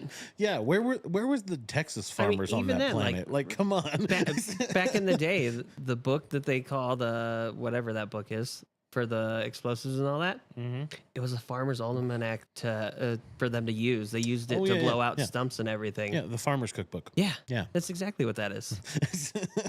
100%. Turns out that farmers are a really good metric for people who you don't necessarily want to make angry. Don't understand that. Not usually, because they'll figure out some way to mess you Yeah, up. it turns out they're incredibly useful people, and they're a hardy stock generally. Oh yeah. Like I'm related to a bunch of them. They're not shy or small. No, they say what they mean and mean what they say. Yeah. Yeah. I mean, I expected full on like a redneck tank. I mean, listen, right? Dude, Little tractor pulled along. the second cousin I have that grew up on a ranch, basically throwing hay and like raising farm animals from the time he was 4. Yeah. Could have crushed my skull with his hand. 100%. Yeah. Just a gigantic human being. Yeah. With strength, like having never touched a weight in his life. I would put him up in a weight room against almost anybody. Like, he's like, oh, this is like throwing hay bales. they have like all these like minuscule little farm people. You're like, no, that's not what farms produce. These people have to work physically for a living. Unless they go back to like the 1920s when everybody was in famine. Right? Even then, they still weren't taking shit from some people. Exactly. It's just bullets were really expensive. They made their own. Like our view of, the Hollywood's view of what things are is so skewed at this point. It is. It's just, again, I don't need the hand holding. Like, there's no hand holding in Die Hard. No. Just give me a great story. We'll figure out the rest. We'll fill in the holes. I don't need to know who these characters, where they came from. I don't need to know what their political views are. I don't need to know like how many lovers they've had or why they're lonely or why they grew up without a mom. Like, I don't need any of that. Just tell me the story. Why are we robbing this bank? We need That's money. all I want to know. Why are we looking for this mysterious item in the middle of the desert? Money. Okay, perfect. Well, okay. I'm okay. Hunt for Red October. All right. You don't know anything about Jack Ryan or why he's willing to do these things that he's not supposed to be doing until he's on the aircraft carrier. Well, technically you do, though. Right? Didn't Patriot Games and the other one come out before Hunt for Red October? Or was Hunt for Red October the first one? I think it was the second one. No, it had to be in the third one because Third one? wasn't Harrison Ford supposed to be in it? Yeah. But even then, like, all you know in the Harrison Ford movies is that he's an analyst. True. And that's it. You don't really get anything about him. Don't need anything else. And he's not like, this is my problem with this series. He's not like a superhero. No, he's not James Bond. Like, he's scrambling and scrapping to figure it out. Yes. 100%. It's kind of like true life right there, just figuring it out by the. That's, yeah. By your teeth. I mean, that's, again, that's. But at what point, fine. like, if The Hunt for Red October was the only movie you ever saw with Jack Ryan, Yeah. I don't think you would have any problem with the buildup. No, or under, like, even through the movie, you know, like when he's on the fucking helicopter. I really think the only reason you got that scene on the aircraft carrier where he tells him about, like, he was at the academy and he fell out of a helicopter. Mm-hmm. Like, the only reason you get that is because they felt like they had to explain that he was about to jump out of a helicopter into the North Sea. Yeah, and like, kind of give you, like, he's not just an analyst. He does have some training. Yeah. Like, you know, because realistically, when he shows up wearing the uniform and you're like, really? And he's like, you know, the uniform was General Greer's idea. I didn't want to wear the uniform. And then it was like, you know, did you see his ring? He graduated. Like, he can wear that uniform. Like, and you're like, oh, you know, and so it's like helicopter accident. And so then you're like, now you feel for the guy because now he's on a helicopter, probably terrified because you probably would be too. Your record with helicopters is not the greatest. Yeah, but that on a sunny day. 20-second scene is the only backstory you get for Jack Ryan in that film. Yeah, 100%. Except for, like, well, oh no, because even in the other ones, like where he's like, we met at a dinner one time.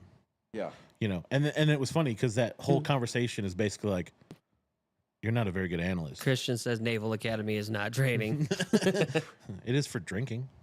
no, that's fair, Christian. But as far as the story arc goes, like, it does, like, they just give just enough to keep you in the story. Yeah, and I like those kind of like, oh, moments. Like, that's fine for me. You know, because if you don't know anything about the character. But when the whole first 20 minutes is them preaching about how great what you're about to see is. Yeah, or like why this person is like Superman, but he's not even a superhero. Superman's different. Like Superman is an impossible story to tell. Yeah. It's the same as Captain Marvel, in my opinion. It's an impossible story to tell. Well, and it's fine if you just assume that everyone knows who Superman is and where he came from. No, but even Right? then, like, just generally, Superman is so difficult. Why is it like difficult? they had to invent a weakness? Like, they created a character that's so strong they had to invent a weakness. You can't do anything with that character. Yeah, and two, like, if you watch, like, pay attention to all the times he's introduced to kryptonite, right? Through each different Superman. Like, it's always a different reaction. There's never a consistent, like, how it should affect him. Yeah, they never actually had something that builds on it. Yeah, like in the original one with Christopher Reeves and Gene Hackman, right? Like, he puts the kryptonite on him, and he basically just, like, turns into a fucking statue. Like, he can't even move. And then you watch the one with Kevin Spacey and the other It just shows Brandon Routh or whatever it was. Yeah, Brandon Routh. And he fucking was still able to fly that meteorite piece that's the size of, like, a small town out of the orbit, even though it was all kryptonite. Yeah. And you're like, bro, just give me some consistency. And then you had there was another one where it just showed him having a weakness to it, where it just zapped some of his powers, and he was normal. Yeah, and you're like, okay, so you can't make it up. I get why that's hard to. That is its own thing. Yeah, but you know, again, it's just a different. Like, Superman has always been an impossible story. When Superman started, he didn't have, like, the first comic books. He wasn't that powerful. No, not really. No. And I get that there's, like, an evolution of, like, oh, we should have told this story, we didn't. I guess we could change it. You know, that's fine. It's a comic book. Like, okay. Well, sure. I also feel like, and this is gonna, like, I understand the people that are in comic books, like, canon is a thing. Yeah. Josephus says Superman was supposed to be a god, but it's hard to get the rights for that. Facts. Um, Unless you're Kevin Smith. but, like, canon is the death of movies. I mean, yes, There should be a different, right? There should be like. Well, once you've made a mistake, the idea that that's now canon, you have to live by that mistake. That's dumb. Like, I think there are certain things you should be able to establish as kind of being somewhat okay. Like in let's go back to Star Wars, right? The thing I like canon-wise for Star Wars is that for the most part, you understand that there were Jedi, right? And that's a thing you know about. But for most of the universe in the later years, because the Jedi have been dead for 20 plus years, there are people who grew up far enough away from that they don't know what that is. And I'm okay with that. That makes sense to me. When you do things like that I'm okay with. Like, there should be like a rule that you put in, but treat it like the pirate code, right? It's really more of a guideline, not really a rule. Yeah. Well, here's the thing. We talk about that, but like, even me and Casey can go on this. Lane's going to fall out on this. But like Dragon Ball series, when Goku first meets Bulma, he gets shot and bullets bounce off of him. Mm-hmm. In the newer movie where he has to fight Frieza again, he gets shot with a gun and almost dies. Yeah. So it kind of like... So see, all of a sudden you lose that. You lose the guy you need. Like, yes. You lose the thing that Star Trek has had forever. You lose the guy who you go to as the reference guy. Yeah, I mean, that's challenging. When it's Gene Roddenberry, that's challenging. Well, no, it's Steve Okuda. Yeah. Steve Okuda has been the technical director. He wrote the encyclopedia. Mm-hmm. He's literally the guy you call and you're like, hey. But he wrote it based off of a single person's vision. Yes, and they've kept to that. And you can tell that no one else is doing that. I would not read that out loud. Yeah. This is why you only ever imply that, Christian. You never show it. You do it one time, man. Everyone's gonna know. Then you're just that guy. I don't know. I have such a hard time with movies today and TV shows today. It's hard to watch now. So if you get a chance, you guys have Prime, right? Yeah. Watch The Accountant 2. Yeah. Fantastic. Is it? Yeah. It like the first Accountant was pretty good. Yeah, right? I remember that. Yeah. The second one, even better. So they built off of it. But they don't do any of that bullshit. There's none of that fucking They didn't introduce his brother or anything. Well, they don't have to. They brought him in. They introduced him in the first one. I know, I didn't either. I had to watch it first to remember that John Berthel was in the first one. I was like, oh yeah, he is in that one, isn't he? I should probably watch it. But then you watch the second one, and the second one is fantastic. I think you just have to introduce the story before you introduce the characters. Honestly, the best Superman movie ever is one where Superman dies, because it's what happens after Superman. That's the story. Oh yeah. Red honestly, Dawn, most of the Marvel movies would have been better if they killed off Captain Marvel. True. Because when you lose the all-powerful, like, can't be defeated person, that's where the story starts. Right, because your answer would have been insert omega powerful person. Even with the Marvels, they just wrote her off into somewhere else at the time when everybody disappeared. Even.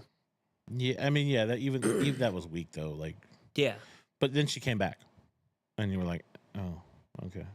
But yeah, but I mean, even in the end, that she didn't story do much. Starts where she dies. Right. Even in the end, though, she doesn't do much. It winds up being Stark fixing everything at the end. Yeah, because he was technically, if you think about it, his character was the one that developed the most. Yes. Like his arc goes from being a pompous jackass, the pompous, arrogant, like I'm in a Humvee drinking martinis. Like his world exists for exactly 10 minutes, and then it changes. Yeah, and it never goes back to the way it ever was. And each iteration of that, something else shows the growth that he made, right? And adds to his learning and knowledge. And that's for what it was. Most of the writing in that saga was pretty decent from a carrying on story character growth for each one. Like each one kind of got their own little development, which I did appreciate. Like for telling a story. I think that's why it was so good until the end of that one, because then they stopped doing that. Right. Then you just got the leftover people, the ancillary characters now that you really don't necessarily care too much about. Right. Like I tried to watch Captain America. The first one? Yeah, the new one. The new one? The new one. Oh yeah, I don't care about that. I made it 20 minutes. And just couldn't. And I was just like, I literally don't care. Yeah. Christian wants to know, what's your opinion of the evolution of Maverick's character over the 2 movies? For Top Gun? Yeah. Oh, I mean, there is sort of, I mean, his is really simple, right? He went from being the hotshot guy, right, to losing his best friend, like losing the faith that he had. But technically, he starts as the underdog. Oh, He's True. got more arrogance than skill. true. Okay. Grows into his skill, Yep. changes as a person, Yep. and then comes back, tries to show off his skill again, realizes that doesn't work, Right. and has to change the way he's teaching. Mm. So he goes from student to instructor, Mm-hmm. from underdog to top, Yep. and then fails again. Right. And on the storyline fails a bunch of times, which I could have done without a bunch of that. Like, you don't need the preaching about all the times he's failed in between. Mhm. I think that was a little bit excessive, Right. but like not disappointingly so. Yeah. And then, But I mean, he gets eliminated, and part of that's like they make John Hamm the bad guy and he's trying to get rid of him the whole time. But he fails as an instructor and has to figure something else out. right. And then, like, okay, well then let's just show him how it's done. And then big action scene. Yeah, Which and is then- what we all wanted in Top Gun anyway. 100%. The only thing that missing was Danger Zone. Yeah. So part of that, even like in the military, it's one of those things you have to show them how to do it first before explaining it a lot of the time, because they're not going to understand it. Hmm. So they kind of hold true to that, at least. Yeah, that's I'll give you that. That's fair. But then, you know, the other thing too, so like talking about genres, right? Like certain genres to me feel like they've gone the way of the Western. We don't make a lot of Westerns anymore. No. No. Like very few. You know what they also don't make anymore that you can like hardly watch? There's those cool like American kung fu movies. Oh yeah. Yeah. Like you remember the fucking Jet Li movie? Like any movie that had Jet Li and Jason Statham in No, it. I mean, the last really good one was probably Kill Bill and Kill Bill Volume 2. But they don't make those. Like where are all the cool kung fu actors doing goofy action movies? I mean, Westerns are tough because that era is lost. But yeah, like Unforgiven is amazing. no, they are, but we just don't. We don't do that anymore. We don't make those Jet Li, Jackie Chan films anymore. Yeah. Like they've just disappeared, and that's sad because I enjoy the shit out of those. I mean, Like, I still like Hell on Wheels. Hell on Wheels is fantastic. Like, but for how campy Mortal Kombat is, I enjoy watching it. Like I can- I enjoy like I like the first one. I didn't care for the random second one too random much. just kung fu that makes no sense in the middle with some good fucking cheesy one-liners. Like I live for that shit. Like I'm okay with that perfectly. Like okay, I'm fine with this. This is great. Like when they kick the shit out of those 4 dudes and then Christopher Lambert shows up, goes fantastic. What are you gonna do about those guys? I And there's like feel 20 like- more of them. Like you're like okay. Listen, for the purposes of writing a character, and not that every character should be this character, but if you want to watch a character grow, they should have a cut of The Godfather that's just the growth. It's just Michael Corleone scenes. Oh, just Pacino Yeah. the whole time, like From, every from Pacino- the beginning in his army uniform at the wedding yeah. until the end. That's honestly could be its own movie. Just the like you could take out the context of everything else. And just watch what that character becomes, like how they wrote that character from front to It's back. fantastic because he is not the same person you met in the beginning No. at the end. Like he is a completely different person. Yeah. And that you're right. That's the fucking magnum opus for character change. Casey, you know that if it wasn't for you and Soda Pop, Lane would be stay golden. I don't even know what that means. I don't even. What? I That was read it and I'm like, socio- maybe you might understand it if I say it out loud.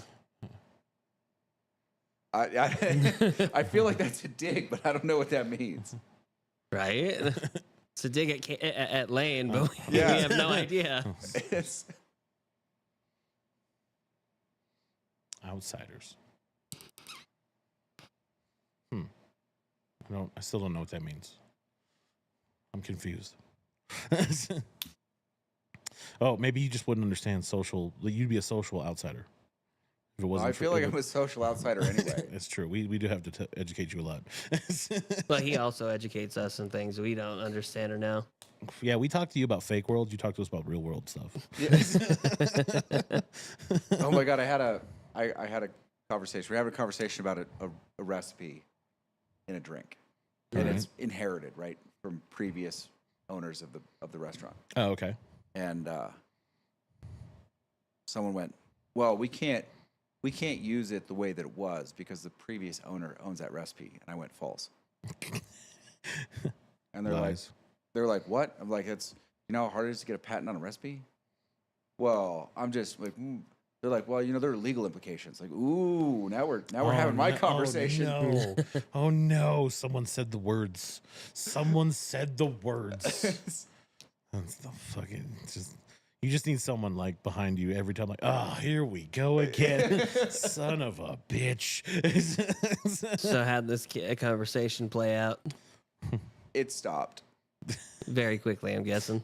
Yeah, pretty quick, dude. These I don't know how you guys feel. That Smoke Eye is like the clear winner. I finished them all, but yes, Smoke Eye takes it. The number 3? Yeah. 100%. I mean, Blanton's is Blanton's, but like Blanton's for 90 or Smoke Eye for 90, I'm taking Smoke Eye every time, especially in the barrel proof. Oh, okay. Josephus says that was the line in the book. I forget that not everyone has my type of goofy gray matter. I get what he's saying now. Yeah, that makes more sense. What book? Outsiders. The Outsiders book. Oh, I didn't read it. Yeah.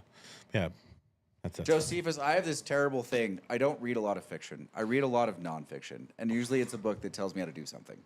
Yeah, you get Lane a technical manual. It's like Christmas. He's like, I actually read a book recently. Yeah? oh yeah? Yeah, I struggle with this part where I don't think I'm a good dad, but I always struggle with it. Mhm. And I read a book on how to be a better dad, and some of the stuff makes sense. Some of it's like, you're giving them too much leeway in that area. Oh, so chapter 1, beat your fucking kids. Followed by chapter 2, how to beat your kids. It talks Followed by about chapter using 3, beating Chapter your 2, kids. how not to go to jail. Chapter 3, legal ways to beat your kids even more. Chapter 4, discipline by beating your kids. Well, it talks about discipline and giving them discipline, but it also talks about showing them love, telling them I love you and all this, which I don't do very much. It was never a thing in my family. We're not touchy-feely. We don't really hug. Like, I'll hug my grandma. That's about it. I think with boys, like in education, in parent, I don't know, I'm not a parent, obviously, but for education purposes, right? Like, you can teach girls how to do something from a book. If you want to teach boys how to build a dam, first, you've got to get all the materials. Second, you have to force them to carry it to where you're building the dam. And then you can start teaching them how to build a dam. You kind of got to do it Barney style. Yeah. That's fair. Yeah. And like, Or drop them off in the middle of a river and be like, river needs to stop. Good luck. Figure it out. Do work. Do stuff. So wait, hold on. We're gonna politics real quick. Yeah. All right, so I think I finally summarized what my problem with Trump's foreign policy is for trade and the tariffs and whatever, right? That he doesn't have one. So if the basic assumption is that we need to nearshore, friendshore, and homeshore production because we are largely going to lose China over the next 10 years. Okay. If that's the assumption. All right. Nearshoring is the only one that you can use leverage on, right? Okay. So you can force people to do things around you. Like we can leverage South America, Central America, in part Mexico, to do things just through economic leverage, right? Yeah. So that's the thing that Trump's getting right. We can do that. Right. But you can't friendshore anything if you don't have any friends, which is largely what his policies are creating. So you lose friendshoring.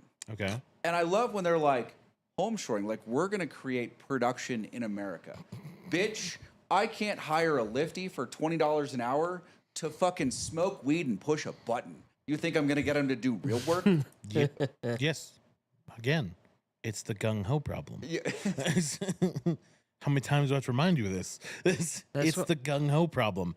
Every fucking time. Yeah. You cannot get Americans to do things like that because we just go, yeah, but we want weekends off. And we want to make $25 an hour. And we want vacation time. And we want beer time.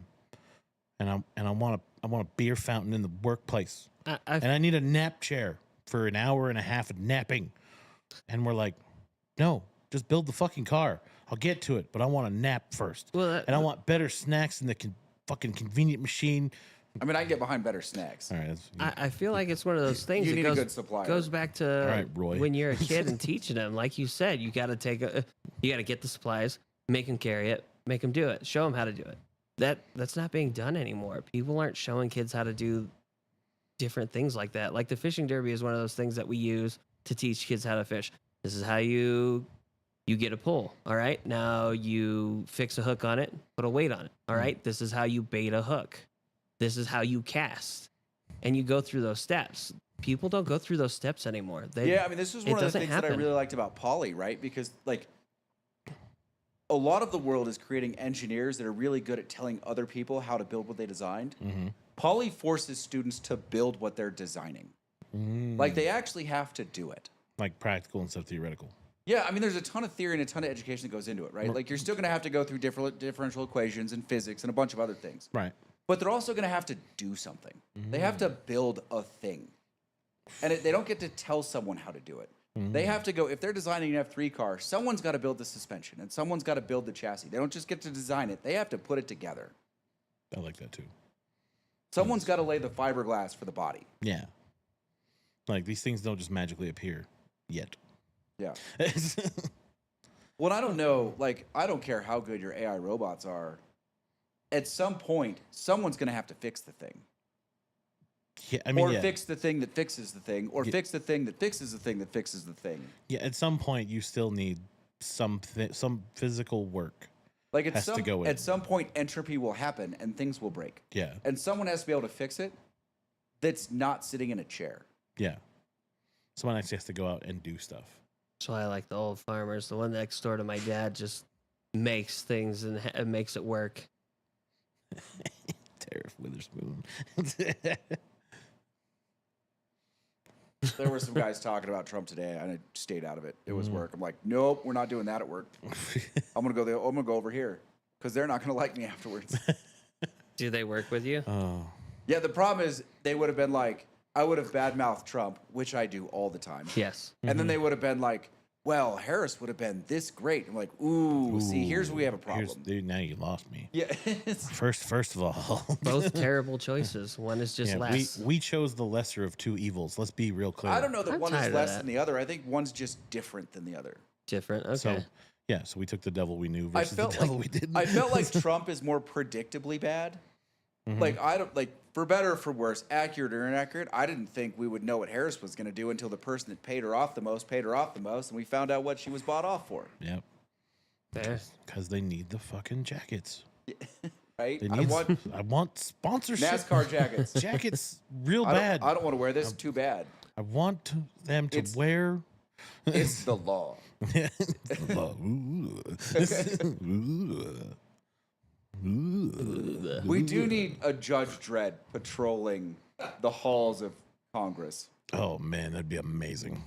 I think that'd be terrifying for them, and it'd be great. It's either a Judge Dredd character or a fucking soccer goalie or a soccer ref. It just goes around fucking. No, because you can fake it with a soccer ref. Just fucking red they card. They can flop. No, red card guy. Yeah. You know, like you say something hella stupid, he just comes out. He's like, red card. You're out of Congress, bud. Walk out of here. Yeah. Fucking umpire comes up from behind the president's like, hey, man, you're gone. No. How about this? Hockey refs with a penalty box. Oh, there we go. Middle of speech in Congress. Yep. Yeah. 3 minutes. 3 minutes for bullshit. Yeah. All of the Senate comes to a halt. They're like, God damn it. Now we're down a guy for this vote. Thanks a lot. Yeah. We can even have an announcer. And right now, the Democrats are on a power play. Yes. We've got 3 minutes. We'll see if they can get this bill passed before the fucking clock runs out. Ooh, Republicans back to full strength. It's tied now. It's tied. Fresh legs back on the ice. Oh, man. Politics would be so much better that way. That's amazing. Oh, my God. How long have we been doing this? Is that what's missing from fucking, like... 145. Like, C-SPAN? Yeah. It's just announcers? Yeah. Like 100%? Is that what we need? We need, like, color commentary and the other guy? It was just like, look, I've been in politics for 20 years. Let me tell you, this is not how you play the game right here. This is just not how you do this.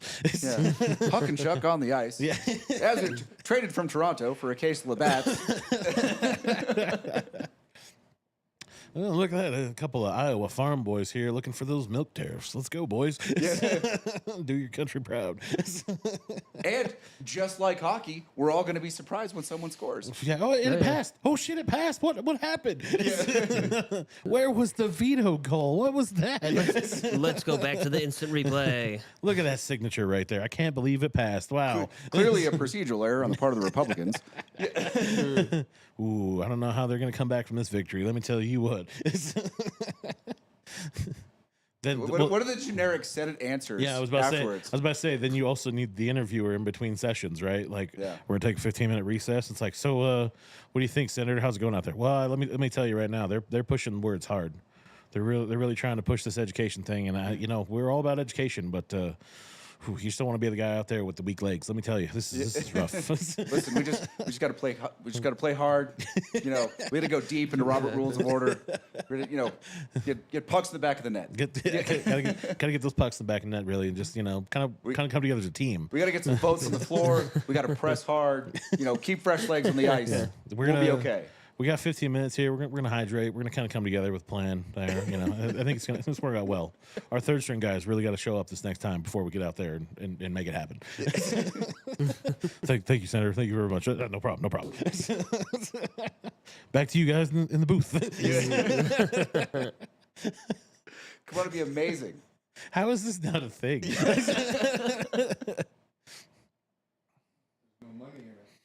That's fair. You know what? If ESPN has the Ocho, so can C-SPAN. All right, that's all I'm saying. If C-SPAN can monetize, anything is possible. 100%. Yeah. we will find the funding for this, all right? Today's Senate vote is brought to you by Jägermeister. And Auto Brand Spark Plugs, the only spark plug for you.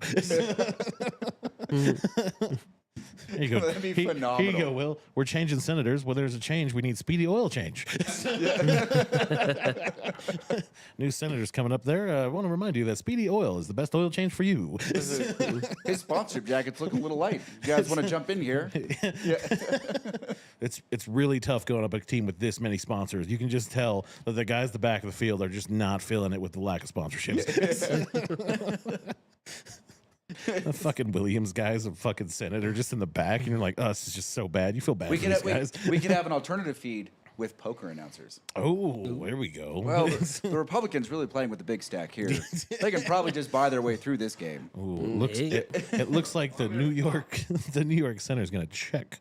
I don't know why the senator wanted to check, but he's holding two pair. Yeah. Here comes the river and the flop. Yeah. So Senator from Massachusetts going all in here. 13% chance. Doesn't look good. Unemployment in their state's about to rise. They're going to need to pull something on the river. Oh man, that would be funny because then the Nevada senator would just have like sunglasses and a hat, and he'd be like, "No, I'm good." Yeah, right. He'd be like, "This is my game right here." He's just got all the casino sponsorship. Oh my God. I want this. I'm 100% for this. I think this would make it the next great reality TV. Yeah, 100%. And get people actually watching politics at that point. 100%. And then you could start doing like 30 for 30s for fucking senators and stuff. Right.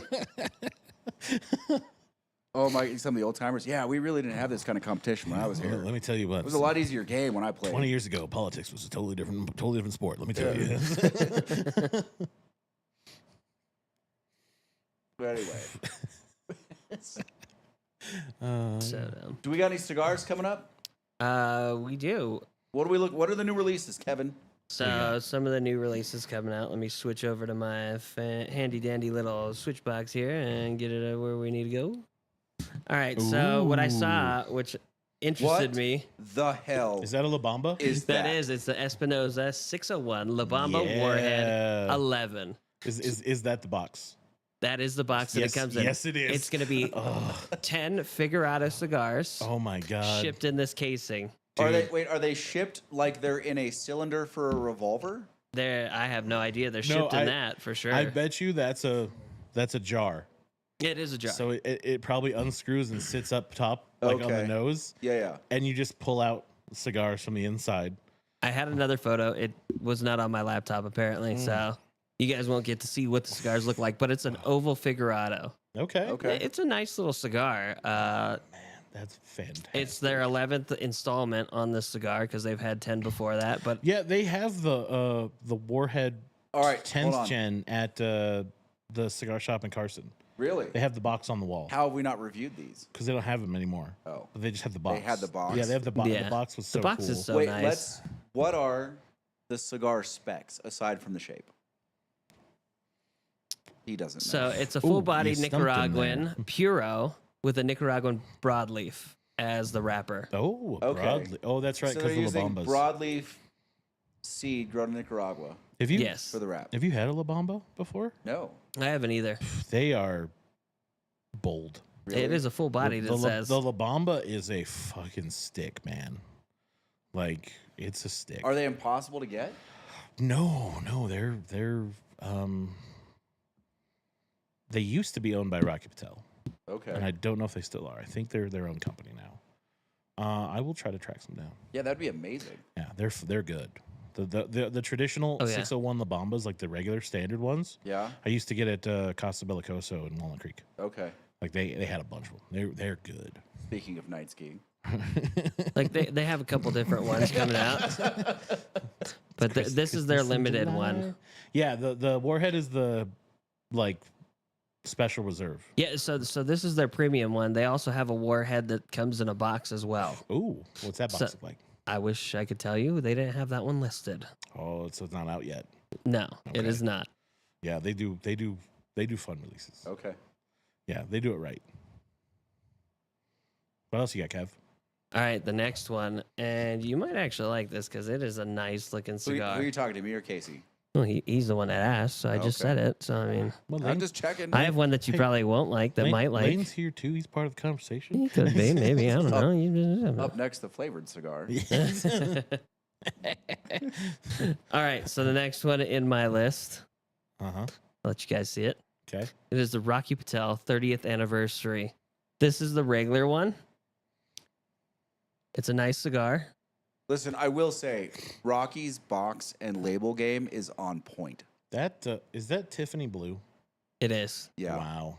They did a nice job on this cigar. Wow. They didn't have much notes on it, really. The profile of the cigar is supposed to be caramel, almonds, coconut powder, cocoa powder with subtle cedar notes in it. It sounds lovely. It does sound lovely. It's a Nicaraguan binder with Honduras and Nick filler, though. Okay. Yeah, pretty standard for the Rocky. So that's their regular edition. Okay. That's their special edition. Ooh, look at that. You know, their limited edition right there. They haven't put any notes out on this. And it's a different build than their regular 30th. Well, listen, Fumari's going to get both those probably. Yeah, 100%. We got to try it, though. That thing gonna- looks so yeah, nice. Track those down. Those are.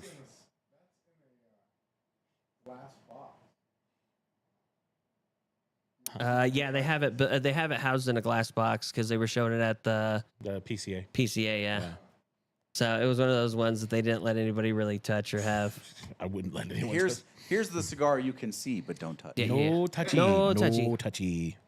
But that is a beautiful cigar. I'm hoping it smokes amazing. Most of their cigars do. Well, especially the Listen, draw anniversaries. is not a problem with Rocky. No, even though they have a lot of box press, they managed to get it right. Yeah. Yeah, and it's usually pretty good. So some Rockies on the list. Yeah. Plus Right. La Bamba. La Oh, Bamba, I gotta Rockies. find the La Bambas for sure. All right, so our next one. Lane might not like it. He might be okay with it. Hmm? It's the Gurkha Dragonfly. Oh, you can suck It's it. so pretty, though. Look at that, though. That That is a thing's sexy so nice. presentation. Wow. I just wanted you to see that. That is. Also, did Tiffany lose the ownership of their blue color? Right? So this cigar wasn't in the market for us, but it's been in the market for everyone else. It finally is returning to the American market. Oh, okay. I was about to say, is it Cuban? Is that why? Or No, it's just they didn't push it out here. okay. It's about $17.50 a stick. That's cheap for Gurkha. It is. It's pretty cheap. Juan Lopez is the master of this, I guess. Mix master. What would that be called? Master Blender. Master blender. There we go. I like that. Mm.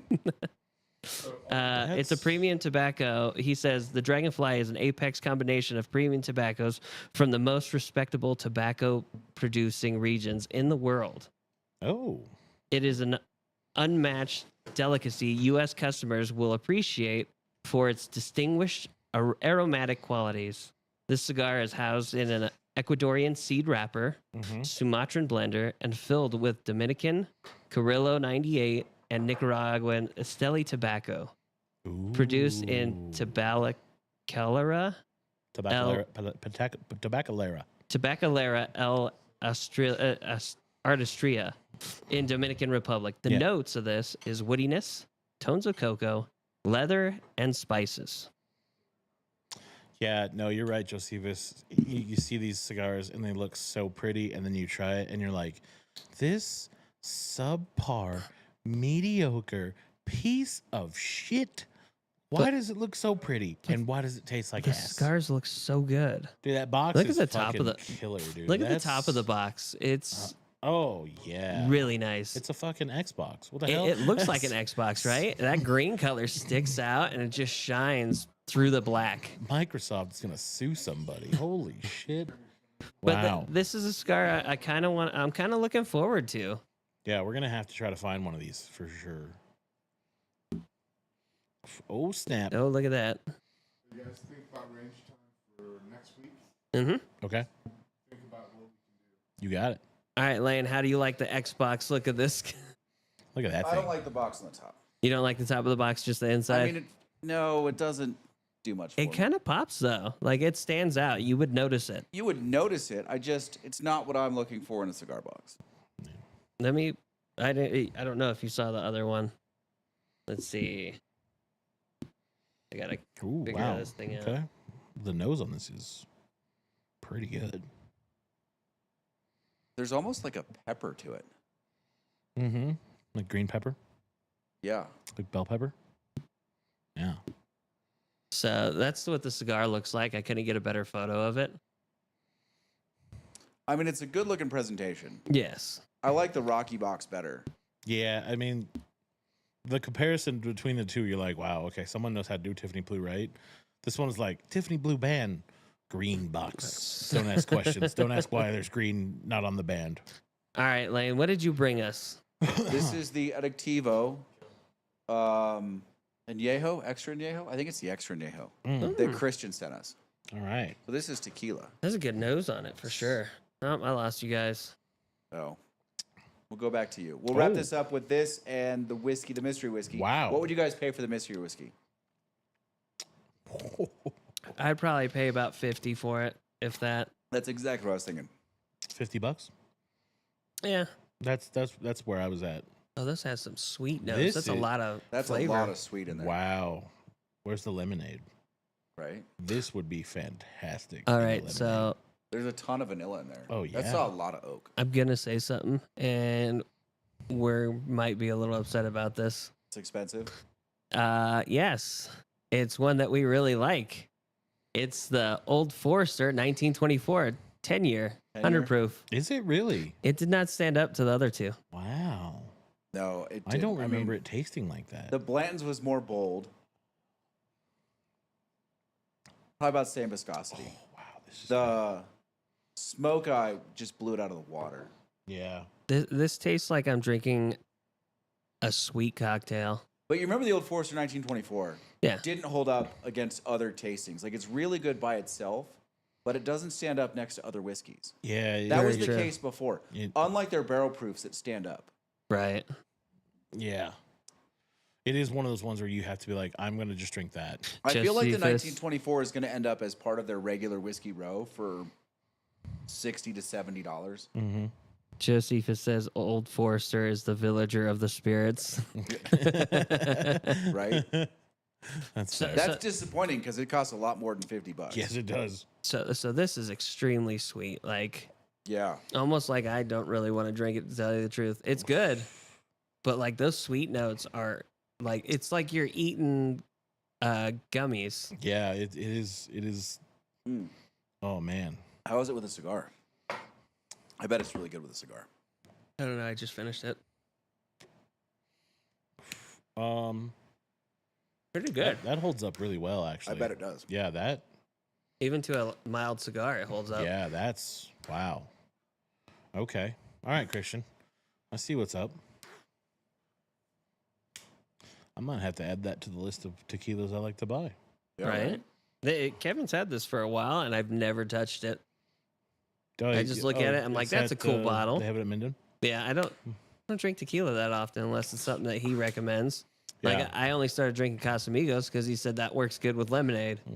Well, like I said, I saw the Adictivo whiskey. Just At stop, Total stop Wine. buying Casamigos, just get G4. Yeah. If you want to pay Casamigos money, get the Tequila Ocho Plata. I don't drink tequila as much anymore. Yeah. Even the tequila lemonades, Dude, I haven't had that those. Tequila Ocho Plata is phenomenal. Nice. I This- would put it up against Fortaleza Really? or Really? G4. I will say It's earthier than the G4. Oh, okay. with but with the cigar, this is kind of tasting bitter with the mild one. Is it? Mhm. Yeah, it's This is one of those things that like they're gonna balance each other out. it's So the sweet will cut the cigar, and then the cigar will cut the sweet. but it's sickly sweet, which is the problem for me.